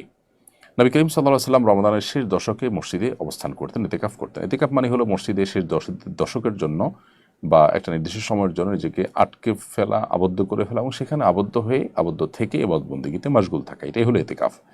ইতিকাফের তাৎপর্য, ইতিকাফের ফজিলত অপরিসীম। নবী সাল্লাল্লাহু আলাইহি ওয়াসাল্লাম রমজানের রোজা ফরজ হওয়ার থেকে তার ওয়াফাত পর্যন্ত কোনো বছর জীবনে তিনি ইতিকাফ ছাড়েন নাই। ইতিকাফের তাৎপর্য বোঝার জন্য মনে হয় এইটুকুই যথেষ্ট, যে আমল নবী সাল্লাল্লাহু আলাইহি ওয়াসাল্লাম জীবনে কখনো ছাড়েননি সেটা কত গুরুত্বপূর্ণ হতে পারে। এজন্য রমজানের শেষ দশকে আমাদের ইতিকাফ করা উচিত। ইতিকাফের নিয়ত করে যখন আমরা মসজিদে ঢুকবো, সেক্ষেত্রে আমরা 20 তারিখ সূর্য অস্ত যাওয়ার আগে আমরা 20 রমজান সূর্যাস্ত যাওয়ার আগে আগে আমরা মসজিদে প্রবেশ করব এবং চাঁদ দেখার সংবাদ শোনার পর, ঈদের চাঁদ দেখার সংবাদ শোনার পর আমরা মসজিদ থেকে বের হব। এর মধ্যে একান্ত নিরুপায় হলে, যেমন ওয়াশরুম ইত্যাদির জন্য, ওযু ইত্যাদির জন্য মসজিদ থেকে বের হতে পারি আমরা, আর না হলে খাবার যদি কেউ আনার মতো লোক থাকে তাহলে সেটার জন্য আমরা বের হব না। আর যদি আনা নেওয়ার মতো কোনো লোক না থাকে, কোনো ব্যবস্থা না থাকে, তাহলে শুধুমাত্র বাইরে যে খেয়ে আবার দ্রুততার সাথে আমরা ভিতরে প্রবেশ করতে পারি। এভাবে আমরা ইতিকাফ করব। পুরো সময়বাদ বন্দেগীতে আমরা মাশগুল থাকার চেষ্টা করব। আহমদ সাজিম আপনি লিখেছেন, দিনের বেলা ঘুমানোর পরে স্বপ্নদোষ হলে কি রোজা ভেঙে যাবে? রোজাদার ব্যক্তি দিনের বেলা যদি তিনি ঘুমিয়ে পড়েন এবং দিনের বেলা যদি তার স্বপ্নদোষ হয়, তাহলে এর ফলে তার সিয়াম ভঙ্গ হবে না, তার রোজা ভঙ্গ হবে না, কারণ এটা তার হাতে নয়। তবে ইচ্ছাকৃত বীর্যপাত ঘটালে সেটি অবশ্যই রোজা ভঙ্গের কারণ হবে, স্ত্রী সবাসকৃত রোজা ভঙ্গের কারণ হবে, সেটি বলাই বাহুল্য। কিন্তু স্বপ্নদোষ হলে যদি বীর্যপাত হয়ও, তার ফলে তার রোজা ভাঙবে না, তবে গোসল ফরজ হবে, সেই হিসাবে তিনি গোসল করে নামাজ আদায় করবেন। আমানতের টাকার জাকাত দেওয়ার বিধান কি? এ টাকার জাকাত কে দিবে? আমানতের টাকা যিনি আমানত রেখেছেন তিনি মালিক, অতএব তিনি জাকাত দিবেন। যার কাছে রেখেছেন তিনি টাকার মালিক নন, বিধায় তাকে জাকাত দিতে হবে না। পাঞ্জেগানা মসজিদে ইতিকাফ করা যাবে কিনা? হ্যাঁ, পাঞ্জেগানা মসজিদে ইতিকাফ করা যাবে। ইতিকাফের জন্য জুমা মসজিদ হওয়া শর্ত নয়, তবে মসজিদ হওয়া শর্ত। যে জায়গাটা আসলে মসজিদ অর্থাৎ মসজিদের মর্যাদা পাচ্ছে, যে জায়গাটা নামাজ আদায়ের জন্য নির্ধারণ করা হয়ে গেছে, ফিক্সড করা হয়েছে, নির্দিষ্ট করা হয়েছে স্থায়ীভাবে, সেই জায়গাটা মসজিদ হিসাবে মর্যাদা পাবে। কেউ ওয়াকফ করে দিল, সেটা পাঞ্জেগানা মসজিদ হতে পারে, জুমা মসজিদ হতে পারে। এখন প্রশ্ন হলো, পাঞ্জেগানা মসজিদ যদি ইতিকাফ করে তাহলে জুমার নামাজের জন্য কি করবে ইতিকাফকারী? উত্তর হলো, জুমার নামাজের জন্য তিনি বের হয়ে জুমা মসজিদে যাবেন, জুমা নামাজ পড়ে আবার তার ইতিকাফের জায়গায় তিনি ফিরে আসবেন। এভাবে তিনি জুমাও আদায় করবেন, আবার ইতিকাফও আদায় করবেন। অনেকেই বলে রমজান মাসে নাকি মুর্দারা বাড়িতে আসে, এটা কতটুকু সত্য?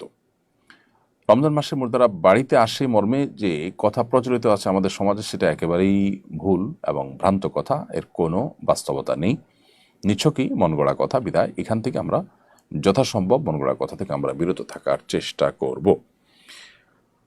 প্রিয় দর্শক, আর অনেক প্রশ্ন আমাদের কাছে আছে। সুস্মিতা, এমডি বাদশাহ ইসলাম, এমডি মঈনুল হক, রিফাত আহমদ অনেকে প্রশ্ন করেছেন। একটি প্রশ্ন উত্তর দিচ্ছি আমি। মোহাম্মদ ফিরোজ আপনি লিখেছেন, রমজানের কিছু আমল বলুন যা রাসূল আকরাম সাল্লাল্লাহু আলাইহি ওয়াসাল্লাম করতেন।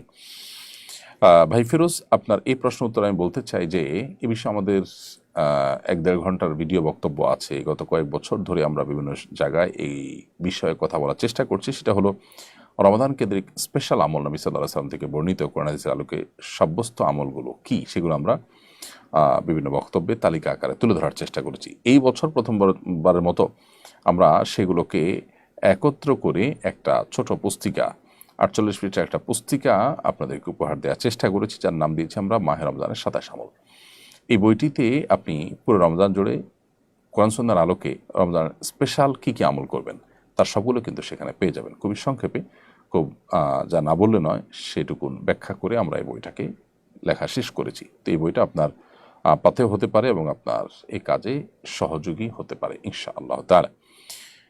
প্রিয় দর্শক, আমরা দেখতে দেখতে অনুষ্ঠানের একেবারে শেষ প্রান্তে চলে এসেছি। আপনাদের আর অনেকগুলো প্রশ্ন আছে, আমরা সেই প্রশ্ন উত্তরগুলো ইনশাআল্লাহ অন্য কোনো লাইভ অনুষ্ঠানে দেওয়ার চেষ্টা করব, অথবা আগামীকাল বা তার পরের দিন ইনশাআল্লাহ আমাদের অ্যাডমিনগণ আপনাদেরকে রিপ্লাইয়ের মাধ্যমে উত্তর দেওয়ার চেষ্টা করবেন। রমাদান জুড়ে সাধারণত আমরা লাইভ অনুষ্ঠানটি বন্ধ রাখি। যদি আপনাদের খুব বেশি ডিমান্ড থাকে আর আমরাও ব্যাটে বলে করতে পারি, তাহলে হয়তো আসরের পর আমরা লাইভ অনুষ্ঠানটি চালাতে পারি ইনশাআল্লাহ বিদিনিল্লাহ। আমরা শুধু কোভিড-19-এর সময় জুমার পরপর লাইভ অনুষ্ঠানটি চালাতে পেরেছিলাম, কন্টিনিউ করতে পেরেছিলাম, কিন্তু এখন জুমার সালাত যেখানে আদায় করি সেখান থেকে আমাদের স্টুডিও অনেক দূরে হওয়ার কারণে আসলে আমাদের জন্য লাইভ অনুষ্ঠানটি কন্টিনিউ করা একটু কঠিন হয়। তো আমরা ইনশাআল্লাহ বিদিনিল্লাহ চেষ্টা করব, যদি আল্লাহ তৌফিক দান করে এবছর আসরের পরে লাইভ অনুষ্ঠানটি করা যায় কিনা সে বিষয়ে, এবং আল্লাহ যদি তৌফিক দান করেন সেটা আমরা অবশ্যই করব। এবং আপনারা আপনাদের মতামতও জানাবেন মন্তব্যের ঘরে, যেটা আদৌ আমাদের কন্টিনিউ করার দরকার আছে কিনা খুব বেশি, নাকি রমজান মাস আমরা বন্দেগীতে মশগুল হবো। ইনশাআল্লাহ রমজানের পরে আবার আমরা অনুষ্ঠানে ফিরব। আপনাদের মতামত কামনা করছি। প্রিয় দর্শক, দেখতে দেখতে অনুষ্ঠানের একবার শেষ প্রান্তে অনেক আগে আমরা পৌঁছে গেছি। আপনারা আমাদের সাথে যারা ছিলেন তাদের সবাইকে ধন্যবাদ জানাচ্ছি, মোবারকবাদ জানাচ্ছি, জানিয়ে শেষ করছি। আল্লাহ তাআলা আমাদের মাহে রমাদানকে ইবাদত বন্দেগী দিয়ে ভরপুর করার তৌফিক দান করুন, বরকতময় আল্লাহ তাআলা করে দিন পুরো মাসকে। সেই দোয়া রব্বে কারীমের কাছে ব্যক্ত করছি আমার এবং আমাদের সকল দর্শক ভাই বোন সকলের জন্য, এবং বিদায় নিচ্ছি আজকের মতো। দেখা হবে পরবর্তী লাইভে ইনশাআল্লাহ। আল্লাহ তাআলা সে পর্যন্ত সবাইকে ভালো রাখুন, সুস্থ রাখুন, নিরাপদে রাখুন। ওয়াসসালামু আলাইকুম রহমতুল্লাহি ওয়া বারাকাতুহু। আসুন্নাহ ফাউন্ডেশন, উম্মার স্বার্থে সুন্নাহর সাথে। আসুন্নাহ ফাউন্ডেশন, উম্মার স্বার্থে সুন্নাহর সাথে।